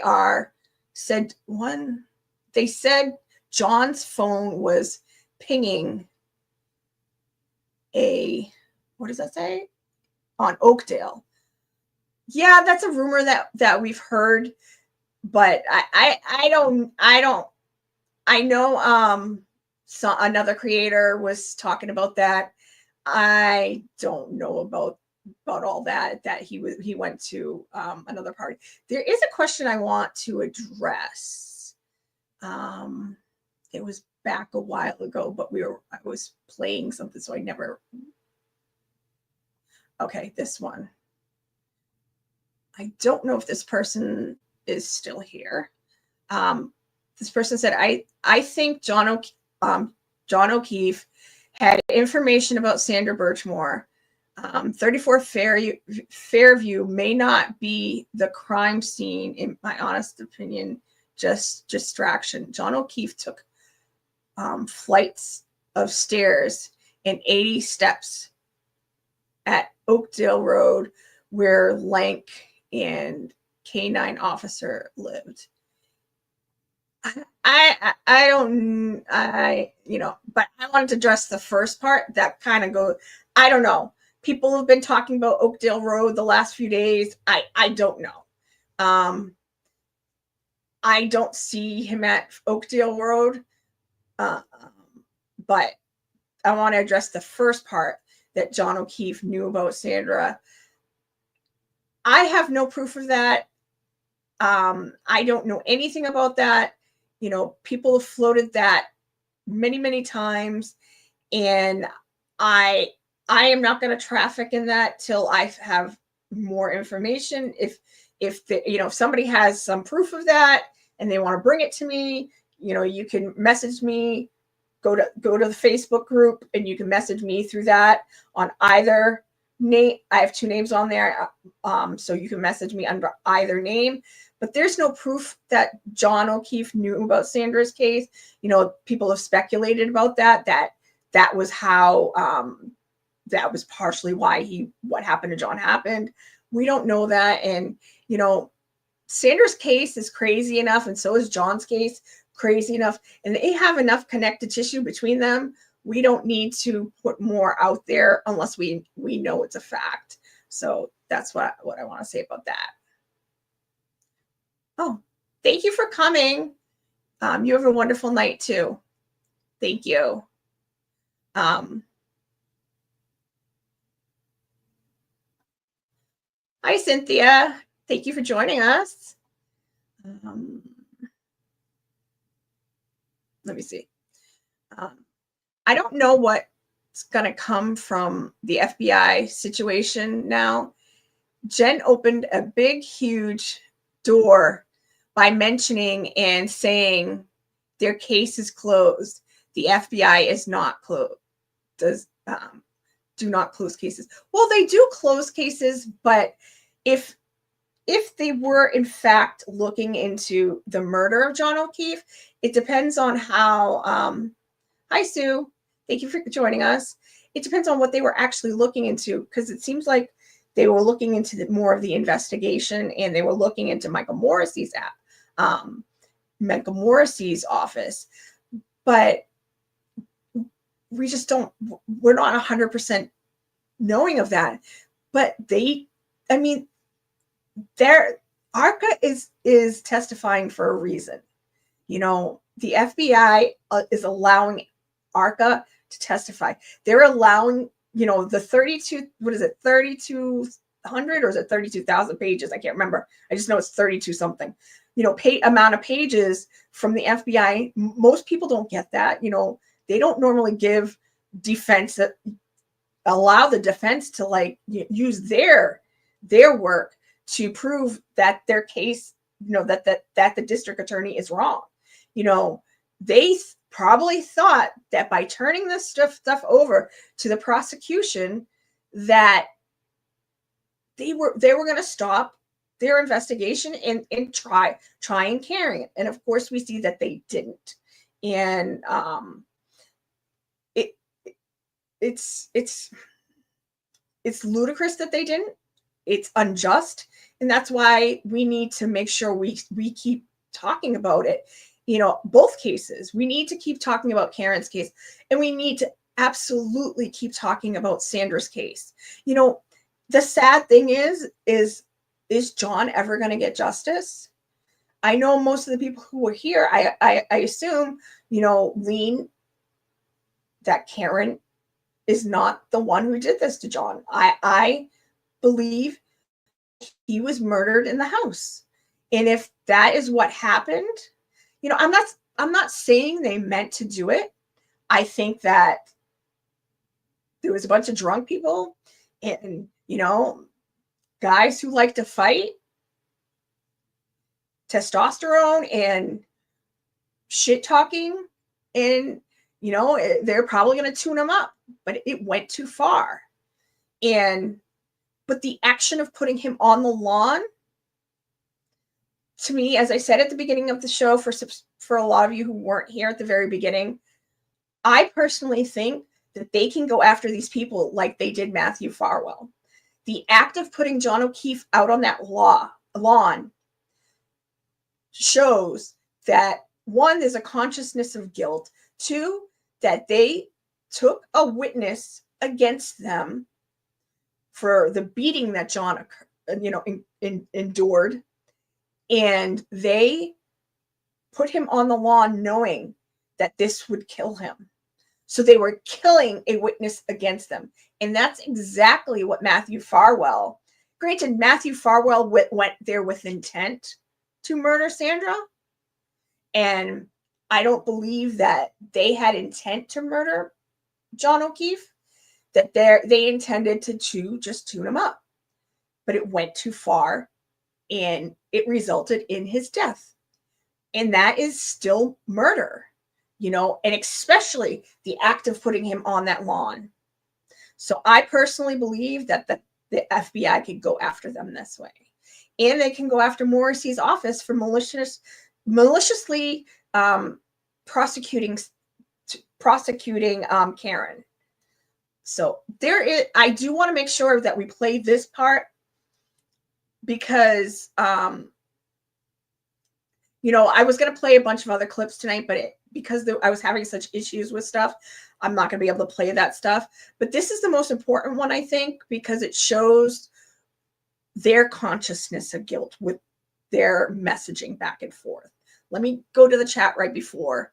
I agree. I think that, what was going on at the waterfall shows that, I think it shows that they were going to beat him up. I don't think it shows that they were going to murder him, but that doesn't matter. If you beat somebody up and it results in a murder or their death, it's still a murder. It might only be considered a manslaughter because you didn't intend to kill them. But like I said, the act of putting him out on the lawn, to me, bumps it up to 2. Let me answer this question. Mizzy, do you know, whoops, it jumped up. Mizzy, do you know why the federal hearing was delayed again? I'm late to the stream. Sorry. Yeah, I don't know, but I do know things are going on behind the scenes. I do know that.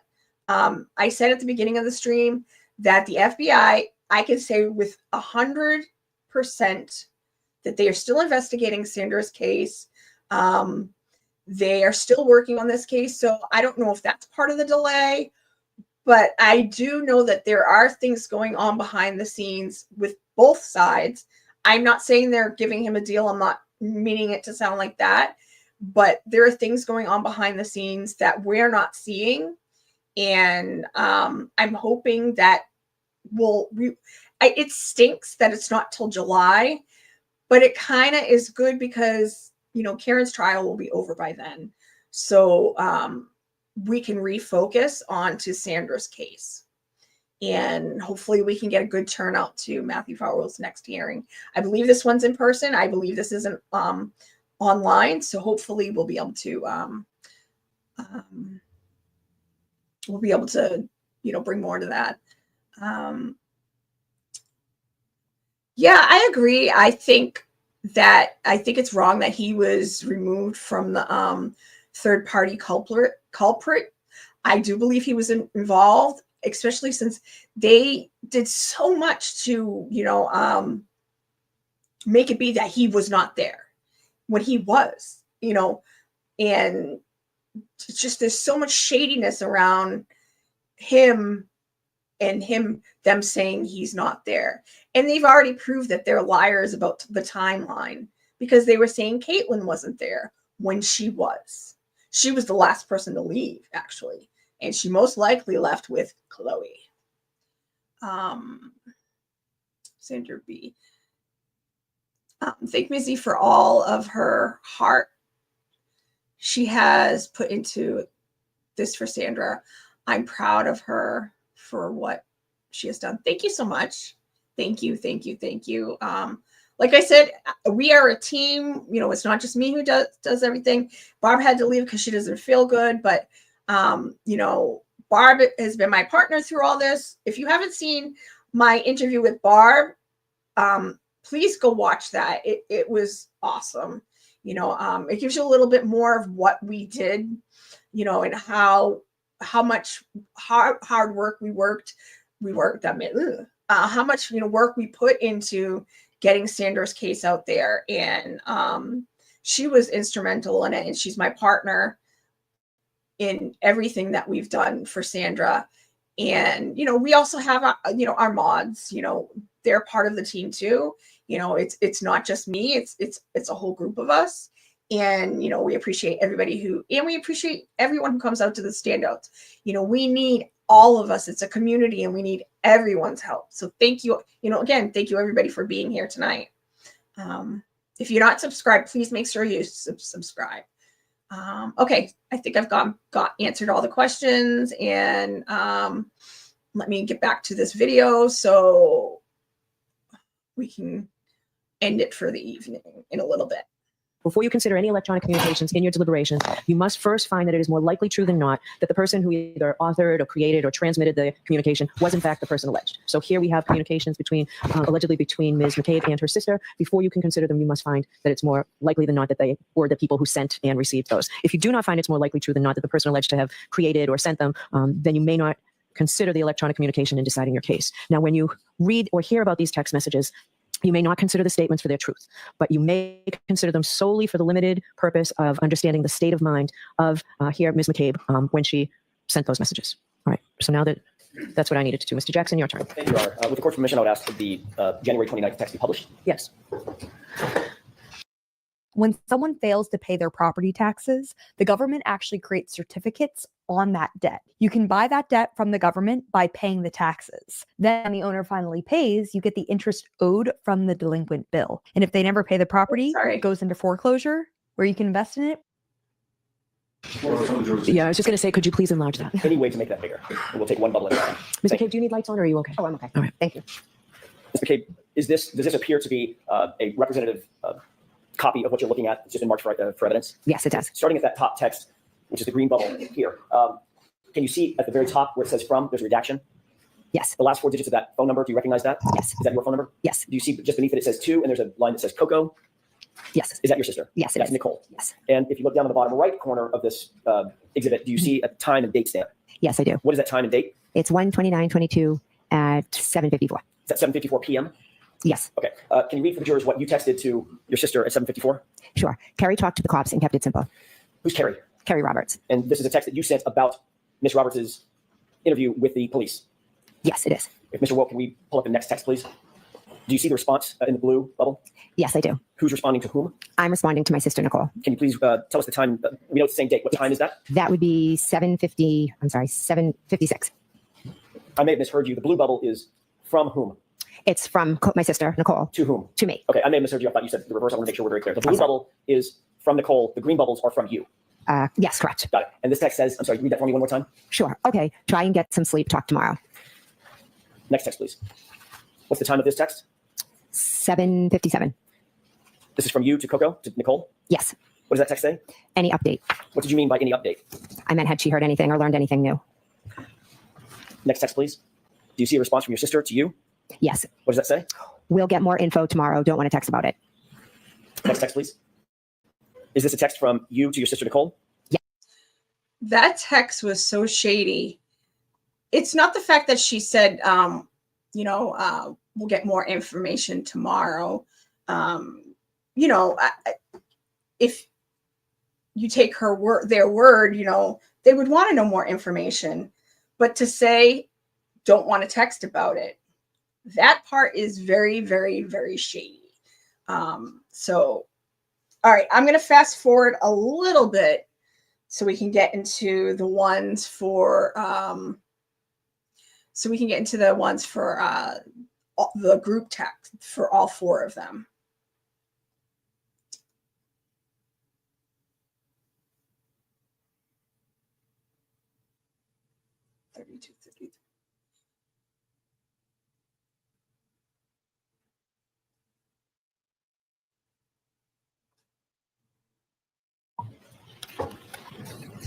May I approach that? Yes. You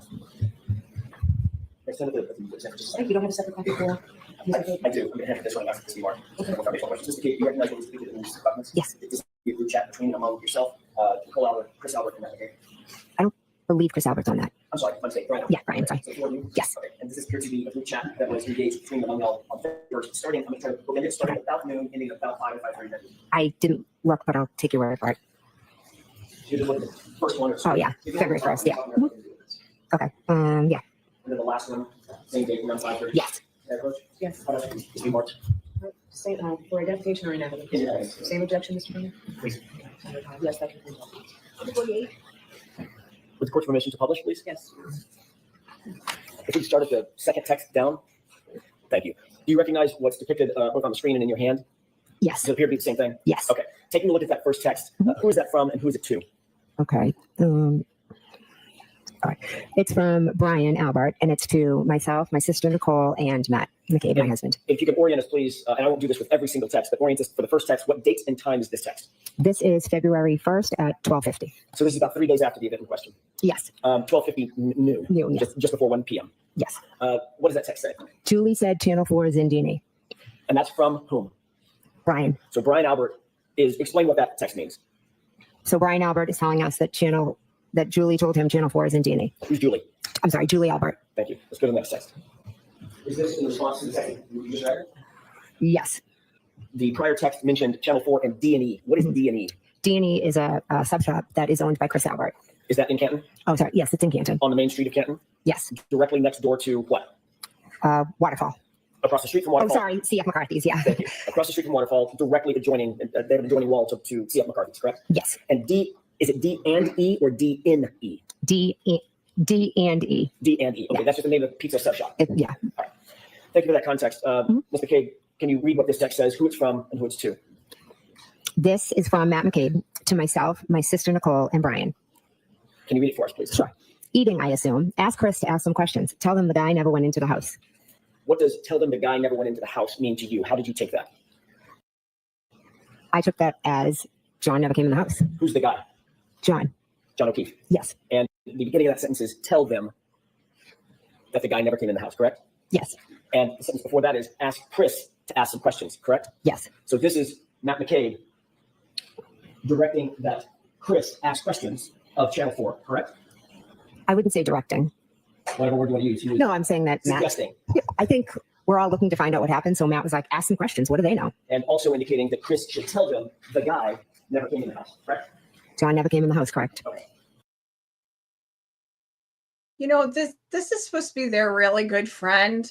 You know, I'm just a housewife, you know, Jenny from the block, you know, she keeps saying, you know, John was such a good friend of hers, but in the 911 call, he's the man in this passed out in the snow. You know, a man, I think she says a guy incapacitated at one point, you know, Matt McCabe's calling him the guy. They've already like distanced themselves from John O'Keefe. Like, if this was supposed to be just an innocent text, he would have said, tell them tell them that John never came in the house. You know, by saying the guy, you're already like making him so he meant nothing to you. He's just some guy. And that is so shady as fuck. That text right there is shady as fuck. But there's a text coming up that to me, it's that nail in the coffin, because it shows this shows consciousness of guilt. But this one, the next one, the one coming up in a little bit, shows even more consciousness of guilt. Next text, please. Can you orient us? Who is this text from and who is it to? Okay. This text is from Brian to myself, to Nicole, and to Matt. Brian who? Sorry, Brian Albert. And this is in response to the text above that you just read, correct? Yes. Where Matt McCabe said, tell Chris to find out, get an update or something, and tell him that the guy never came in the house. Yes. This is in response to that text. Yes. And what does Brian Albert respond? Exactly. One word, correct? Yes. Next text, please. Exactly. Like, what does that mean? You know, like, yeah, he didn't. Exactly. Like, that's so shady.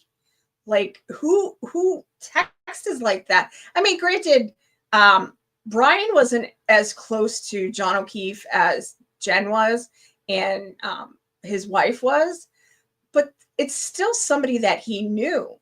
Like, they're not showing any empathy for John O'Keefe. He's the guy. He's some guy passed out in the snow, some guy who's incapacitated. They're not when Jen was on the stand, she even said, well, I was trying to, do all I can to get help for my dear friend. Well, why didn't you say that in the phone call, in the 911 call? You would say, my friend John, we found him passed out in the snow. We don't know what happened to him. If you didn't have anything to do with it, we don't know what happened to him. He doesn't look good. Get here as fast as you can, And the fact that she didn't go in the house to get Brian, she kept saying, I wanted to get him help as fast as I could.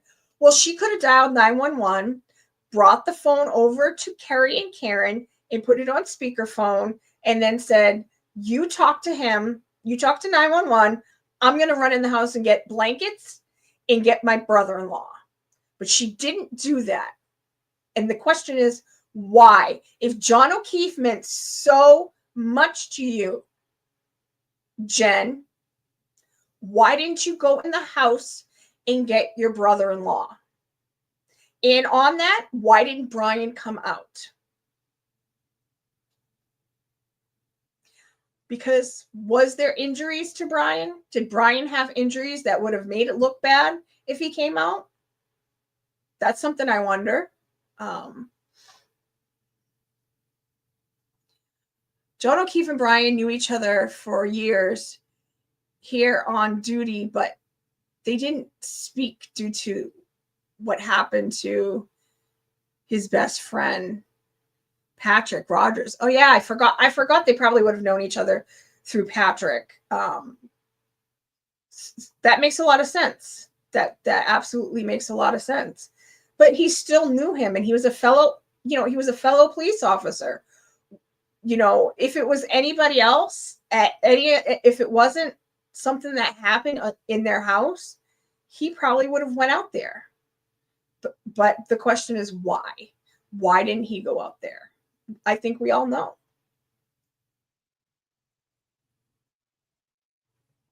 This is a green box, so I presume this is you? Yes, it is. And this is to whom? To Nicole, to Brian, to Matt. And what does your text read? It means, oh my God. It's O-N-G, but Yeah. it's meant to be O-M-G, correct? Yes, yeah, I do a lot of errors. Which stands for, oh my God. Yes. Next text, please. Who's this from and who's it to? So this is from my sister Nicole, to myself, to Brian, and to Matt. And what does that text read? It says, I assume it's just to eat, but Brian, if she is there, ask her what the deal is. Next text, please. This is what Ivy League universities you can get into with a 3.6 GPA. 90% of students. Before I ask you about this text, the last text, that was from whom one more time? From my sister Nicole. It was from your sister Nicole? Yes. And she mentions a she, a pronoun she. Yes. Is that referring to Julie Albert? To be honest, I don't know who she's referring to. Well, remember the first text started, or did the first text start with someone reporting that Julie said that Channel 4 was in D&E? Yes, it did. So would that prior text mean get Julie Albert to get some updates on what's going on? Let's go back to that last text one more time. Yeah, You see where it reads, if she's there? Does that mean if Julie is at D&E, hence she just reported that Channel 4 is there? I'm truly not sure if who she's referring to as the she. Okay, fair enough. Let's go to the next text, please. Who's this text from and who's it to? This text is from myself, and it is to my sister Nicole, to Brian, and to Matt. And what does this read? This says, to ask if we heard if she is in a mental hospital. Next text, please. Who's this from and who's it to? This is from me to my sister Nicole, to Brian, and to Matt. What's the time on this text? 2:55. And what does it read? Carrie is here going over timeline. Who's the Carrie referring to? Carrie Roberts. What is here? I would assume here would mean my house. Next text, please. Who's this from and who's it to? This is from Brian to me, to Nicole, to Matt. And what does this text read? I did hear that. Next text, please. Who's this text from and who's it to? This text is from me to my sister Nicole, to Brian, to Matt. What does it read? And we handed the phone to Carrie. Who's Carrie? Carrie Roberts. What phone are you referring to? Mine. Who's on the other end of that phone? On February 1st, I believe it could have been Michael Proctor. Next text, please.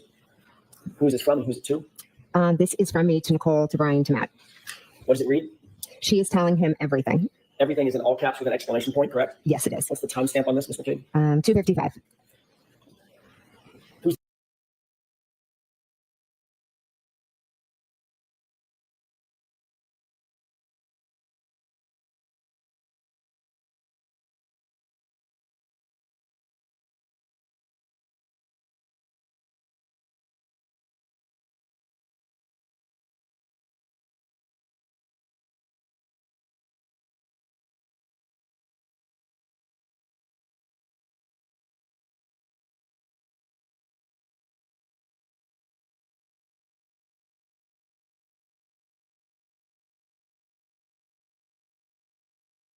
Sorry, guys.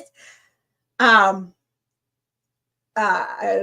was I? Oh, so that text is significant because I forget what it was now. Oh, she's telling them everything. Yes, she's telling them everything that they sat down and did the timeline on. That is huge. Kerry also proved that the timeline with Jen influenced her by what she did in the first grand jury. She perjured herself, and I agree. They used Kerry. They absolutely used Kerry, but Kerry was also a willing participant too, because she believed that that Karen did this to her friend.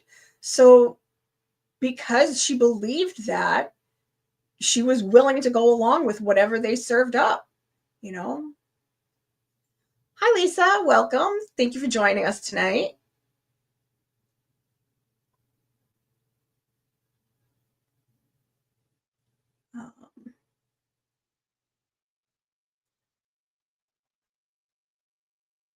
Jen influenced Karen.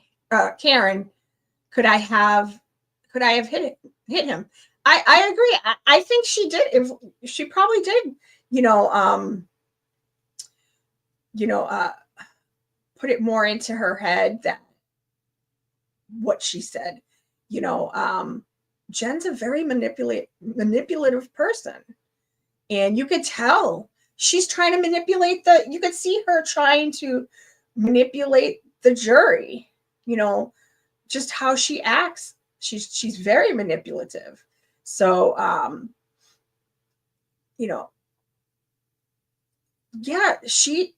Kerry is a willing participant in this. I do think she was snookered. I do think she doesn't comprehend that Jen is not her friend. Jen is using her. She thinks that Jen cares about her. I mean, Jen might care a little bit about her. I mean, it's been, she's been in her life for all these years now. I'm sure she probably does care about her a little bit, but she doesn't care enough about her to tell her the truth. Kerry went and lied on the stand only 4 months after. 4 months after for Jen. That's insane.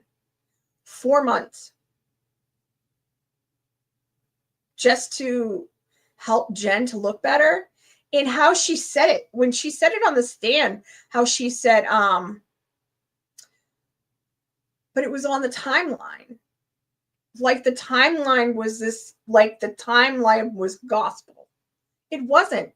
It was something that you guys sat down to write, and Jen could interject anything she wanted to get into your mind. And Kerry just doesn't. Hopefully someday Kerry will wake up, but no, Jen is not your friend at all. Who's the hammer that you're referring to in this text? I believe it was Michael Proctor. Next text, please. Who's this from and who's it to? This is from me to Nicole, to Brian, to Matt. What's the timestamp on this text? 2:55. Same minute that you sent the last text? Yes. She's telling him everything? Yes. And then you follow up with what?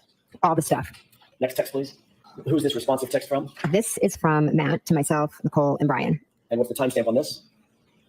4:35. What does this read? Yep. If she pleads out, it will end. If she fights it, it will be an episode. Who's she? I'm assuming that would be Miss Reed. If she pleads, it will end. If she fights it, it will be an episode. I cannot wait for Matt McCabe to take the stand. I cannot wait for him to be confronted with this. To me, right there, that's the biggest consciousness of guilt. Now, mind you, Karen was arrested this day, but not till later. So they already knew at this point that Karen was going to be arrested. And they're texting this about pleading. Let's listen to that again, if I can get it back.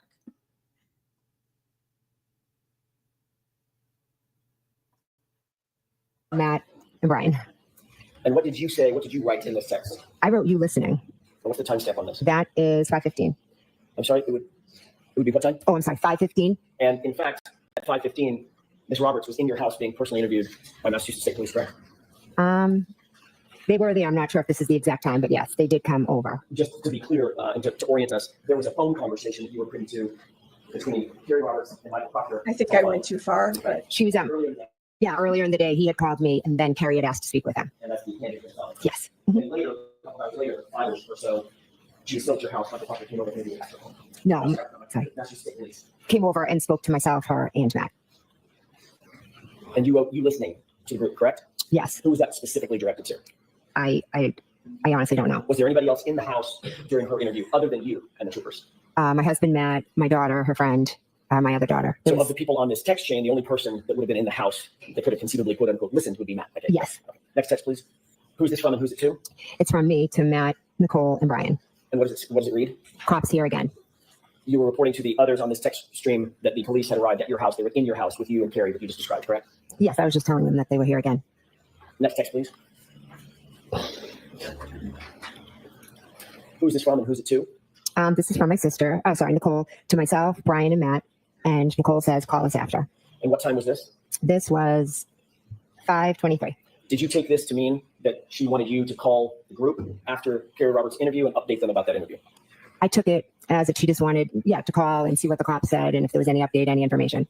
Next text, please. Who's this from and who's it to? This is from Matt, and it's to myself, Nicole, and Brian. What time is this? This is at 5:31. And at 5:31, what does Mr. McCabe write to the group? This girl could write a book nonstop. Crap, I think Is I that in missed reference it. to Carrie Roberts having her interview with Massachusetts State Police? Yes, it was. And this girl is Carrie, correct? Yes. I Next text, agree. please. Who's this from and who's it to? This is from me to Nicole, Brian, and Matt. What time is this text? 5:32. And what do you write to the group? I love it. And this is in direct response to Matt McCabe's husband's text about Carrie Roberts could write a book, correct? Yes. Suggesting that both you and Mr. McCabe were listening to her interview, correct? We could hear different parts of it, correct? Next text, please. And who's this from and who's it to? This is from me to Nicole, to Brian, to Matt. What did you write? I wrote, she is telling them everything. Similar to the text that we earlier saw that was in all caps when you indicated she's telling them everything, correct? Yes. On the phone. That was in reference to what she was saying on the phone. This Yes. is in reference to the live interview, correct? Yes.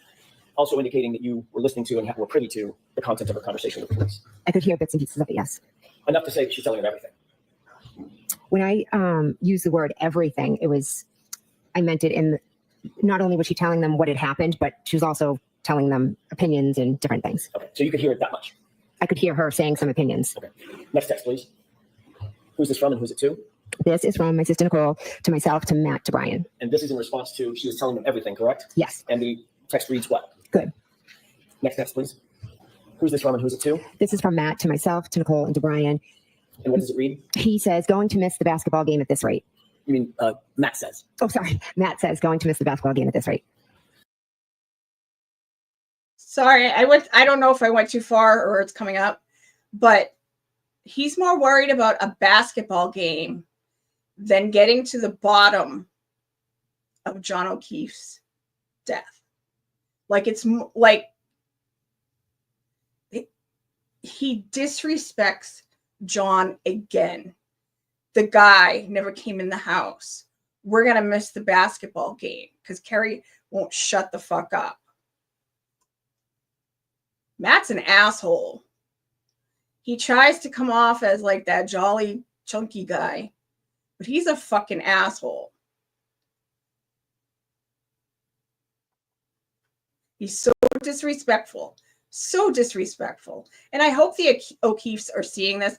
I know they saw these text messages during the first trial, but I hope they've really, really listened to these text messages again. Indicating that he was still in the house and still privy to the conversation between Kerry Roberts and the Massachusetts State Police. He was waiting for them to talk, but Kerry kept talking. Was, as he said, she could write a book, so he felt he was going to miss the game because she just kept talking. Next text, please. That may be the end of it. Yeah, it is. Is that the last text on the page? Yes, it is. Yes. Do you want both of them? I apologize. I missed that text. But let's talk about it. What do you guys think about that text where he said, what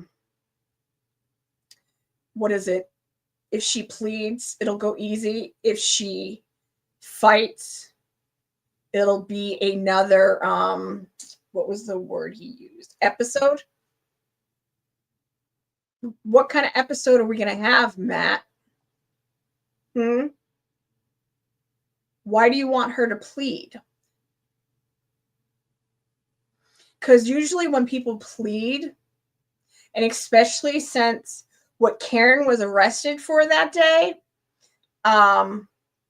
yeah, it wasn't the murder 2 charge. That was an upcharge. So it wasn't like she was going to get like maximum time. You know, it was good. If she had pled, she might not have even gotten time because it was her first offense. So what's the episode? What episode are you talking about? I'd love to know, Matt. I cannot wait for you to take the stand, Matt McCabe. Because whoever is coming at you, whether it's Yannetti or Jackson, I can't wait. I cannot wait. I think Yannetti is the one who did the cross on him last time. I don't know. I kind of hope they change it up a little, but you know, Yannetti has this style. I think of Yannetti like a boxer, and he's also got that kind of, you know, like he's got like, you know, a chiseled, you know, he's got that chiseled face and how he walks, he carries himself. He reminds me of a boxer.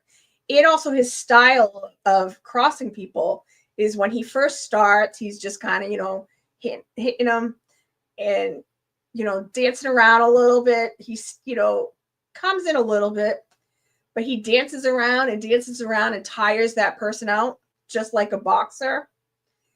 And then once that person is tired out, Yannetti just drills him and drills him and drills him, body blows. You know, I hate to use this analogy because this is what happened to John O'Keefe, but that's what he reminds me of. He reminds me of a boxer.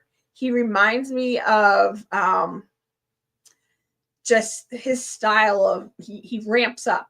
He starts slow and then he ramps up. So I wouldn't mind if Yannetti had a second go at him.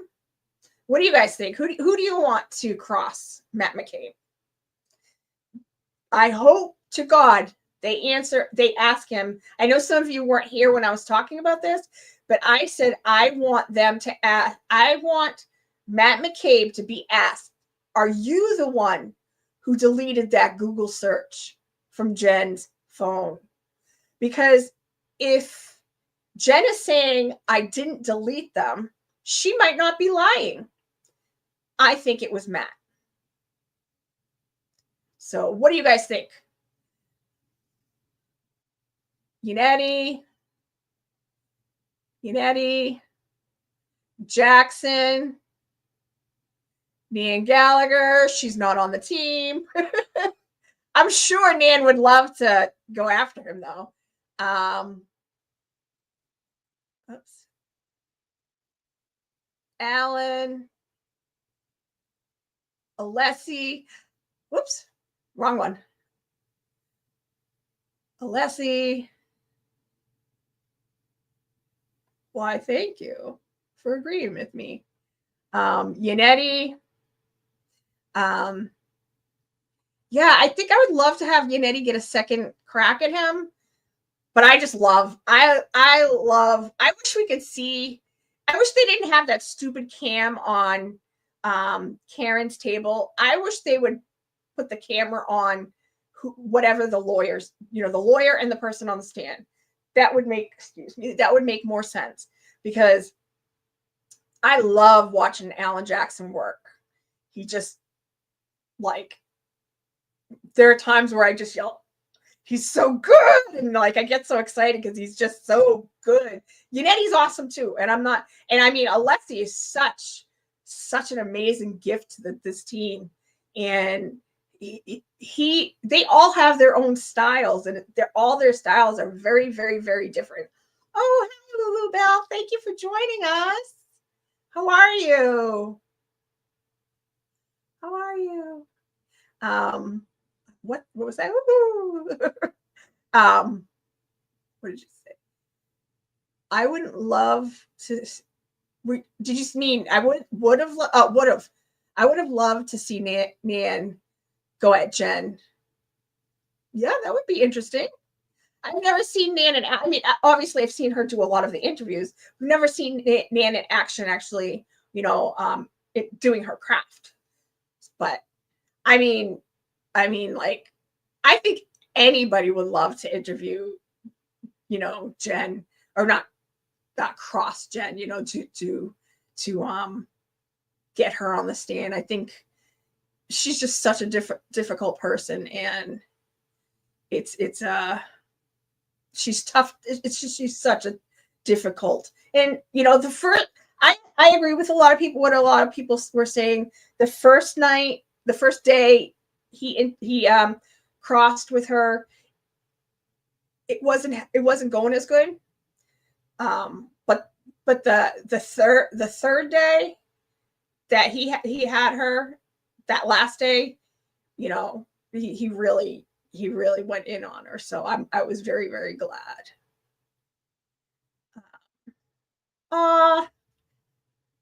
Are you from this area, Lulubelle? If you are, come to our standout.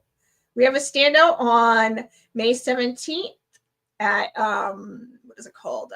Stoughton, right across the street from Stoughton Town Hall, and it's in honor of Sandra Birchmer's birthday.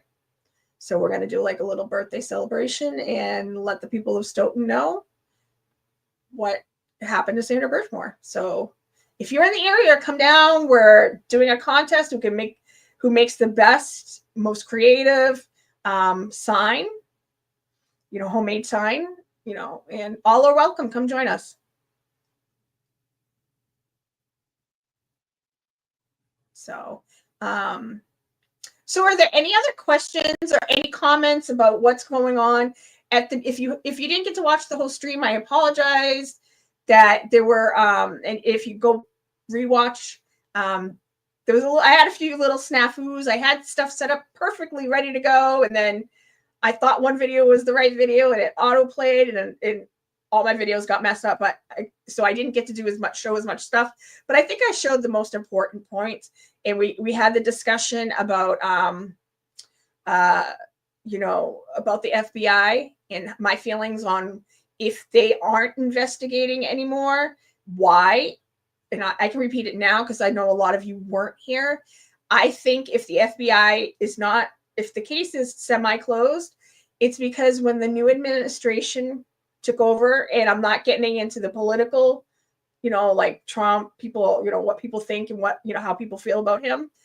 It's more of when a new administration comes in, they change how they want to operate. And there was an order put out that all civil rights, it was all supposed to be frozen. Nothing was supposed to go forward at that point. So it was frozen. And this happened in January. And that could be possibly why, if it is closed, which I don't believe it is. If it is, that is possibly why it is frozen. So,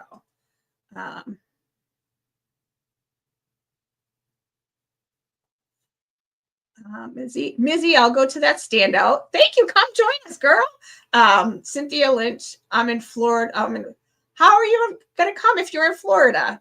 I'll be back up this weekend. Oh, you're coming up this weekend. Oh. So you're from up here, but you're in Florida now. Oh, well, have safe travels home. And yeah, definitely come join us. Hi, Right On. How's it going? Thank you for joining us. I was gonna start heading out soon, but if you guys want me to stay on and we can keep talking, I'll stay on for a little while. I don't have anything to do. I just gotta take my meds in a little while so I can get up early so I can get ready for the trial tomorrow. But if you guys want to stay for a little while, let me know in the chat. I'll stay for a little longer. Who has been the most disastrous person to take the stand so far? Who do you guys think? Is it Kerry Roberts, Nettle, Ian Whiffen? He put a lot out there.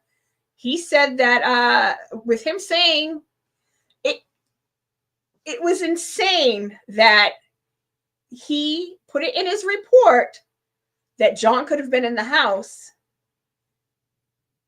I think this is underrated. I think people need to talk about him more, that John could have been in the house. He said that, but he didn't put it in his slideshow. A lot of you were saying Kerry. Yeah, I mean, her admitting to lying to the is insane. Yeah, so Matthew Farwell's hearing has been moved. It is going to be in on July 1st. So right now, we're waiting again. We don't know why. We don't know why it was moved. But I do know things are being done behind the scenes. So that's all the information I have right now. We're not sure if it's going to be in person or if it's going to be done like by Zoom, like they had intended the hearing that was supposed to happen on the 6th. And you know what? I just realized something. Wait. I gotta look something up. I'm thinking Robert Devine's hearing is on Tuesday, but it might be tomorrow. Let me make sure. I want to make sure so I'm not giving the wrong info. Let me see. May 6th. So it is tomorrow. Today's the 5th, right? Oh no, today's the 4th. Okay, so it is Tuesday. Robert Devine has a hearing on Tuesday at 1 o'clock. I'm going to be streaming it. I'm going to come on at like 10 of 1. And it's going to be a 15-minute, the hearing's only like 15 minutes, so it won't last that long. If you're watching Karen's trial, come watch the replay. You could come watch what happens on the replay. It's his final pre-conference hearing before he goes before the commission, the post commission. So, and then on June 5th and 6th, he will be going, or is it 6th and 7th? I'll have to get back to you on that.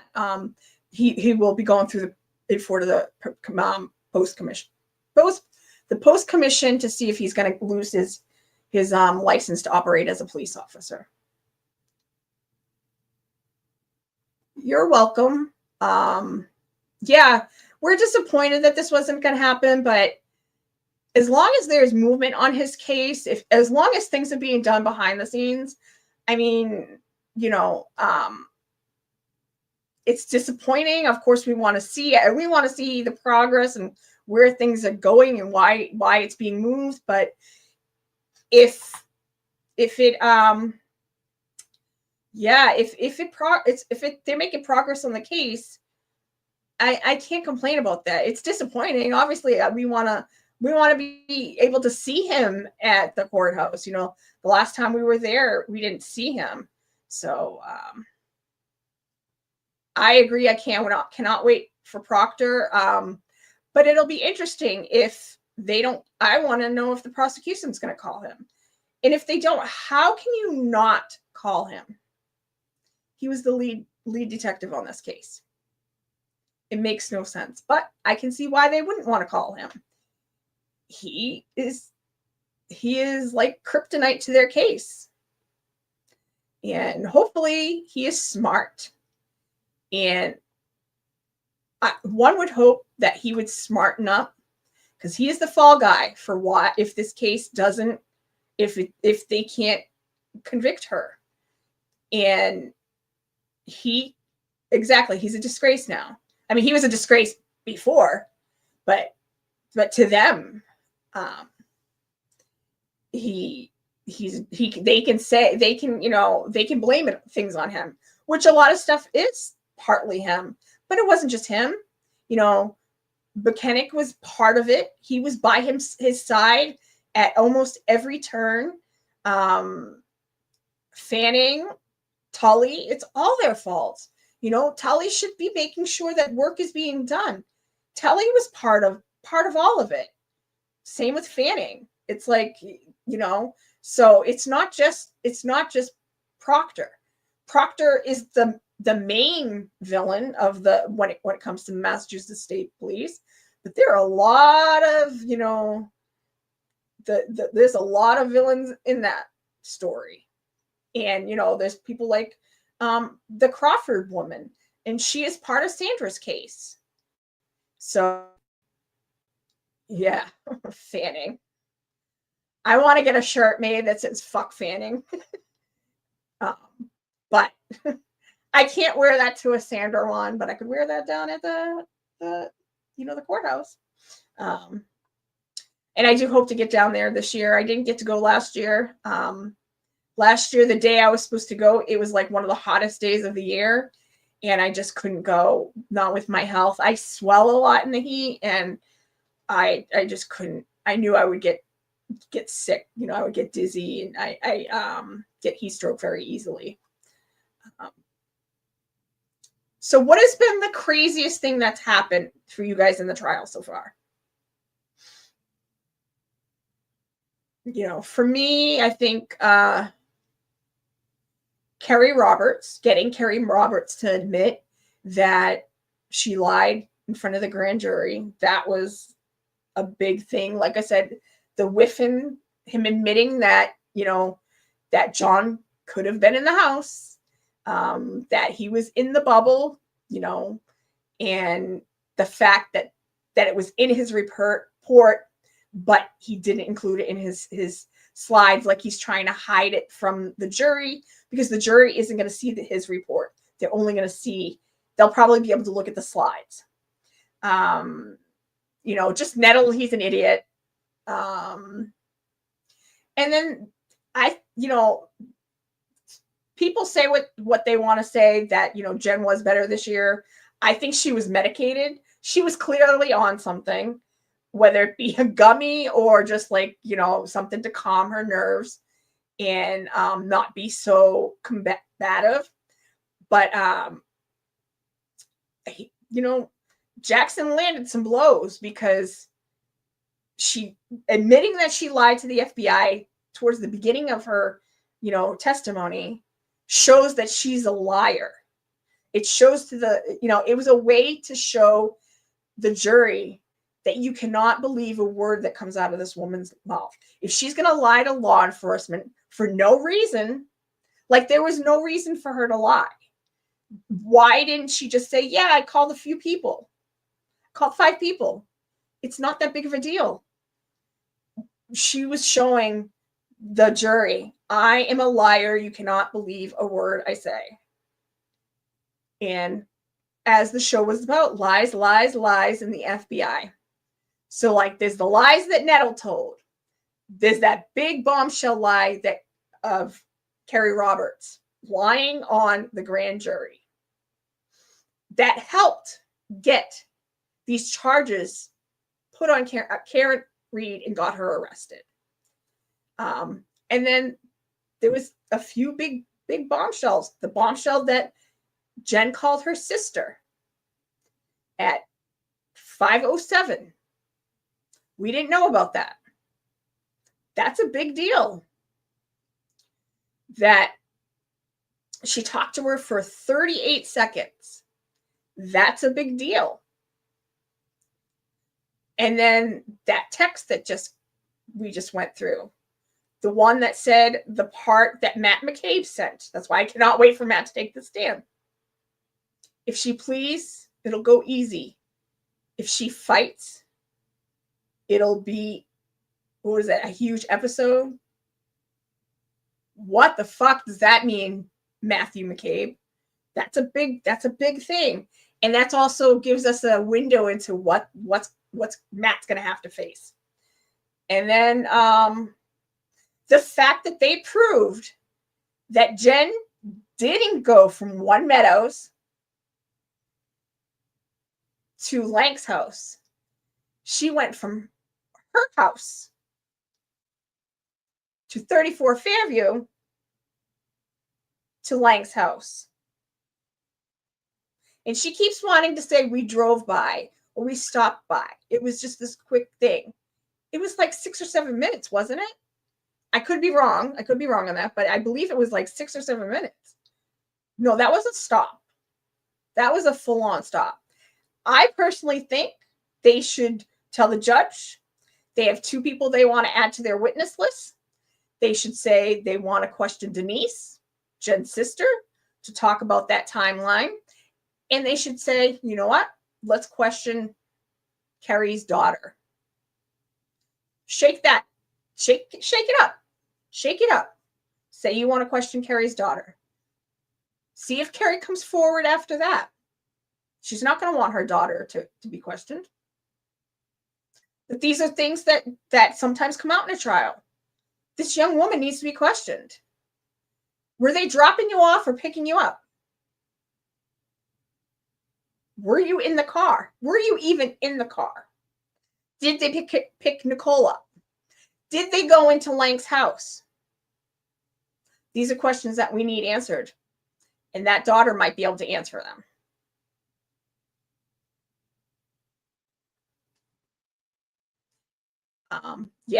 I cannot wait for Nicole to take the stand. Ask her, did you get in that car and go to Lank's house with your sister?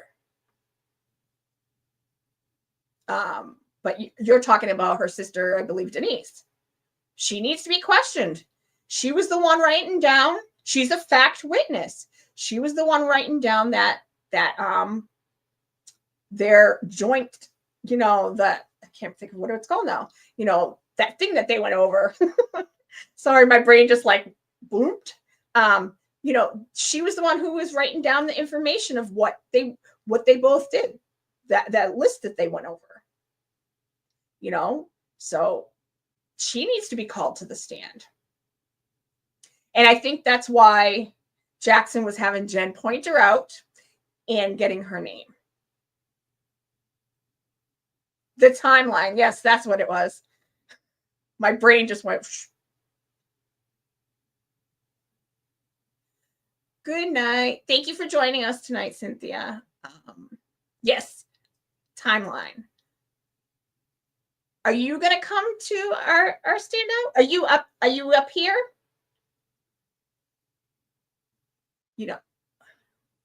Good night. Good night. Good night. So yeah.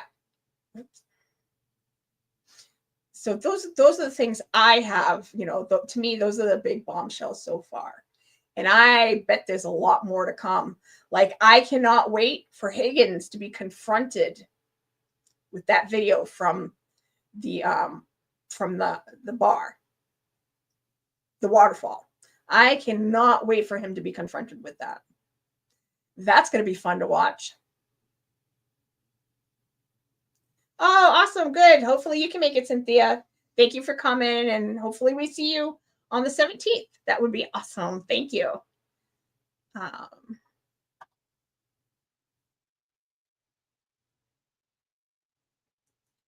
They should.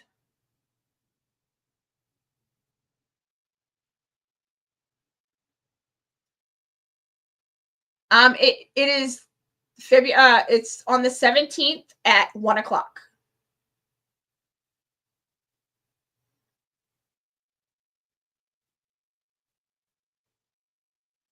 So yes, at 1 o'clock, 1 to 4 at across from Stoughton Town Hall. No, thank you. Hopefully we see you. So is there anything, any other questions, any comments, anything anybody else wants to talk about or go over? If not, we're gonna get ready to start heading out. I'm gonna give my end of the night comments.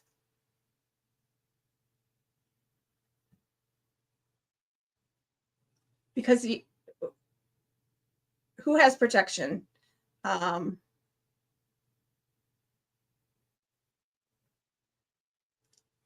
Awesome. Can't wait to meet you. Bye. Thank you. Thank you. But besides my snafus. Oh, it's like you set everything up and get ready with everything to be, to have the show go smoothly, and then, things happen, and I try. Oh,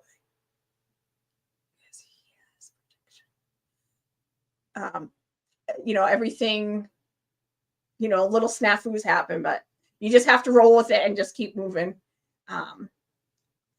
Thank you.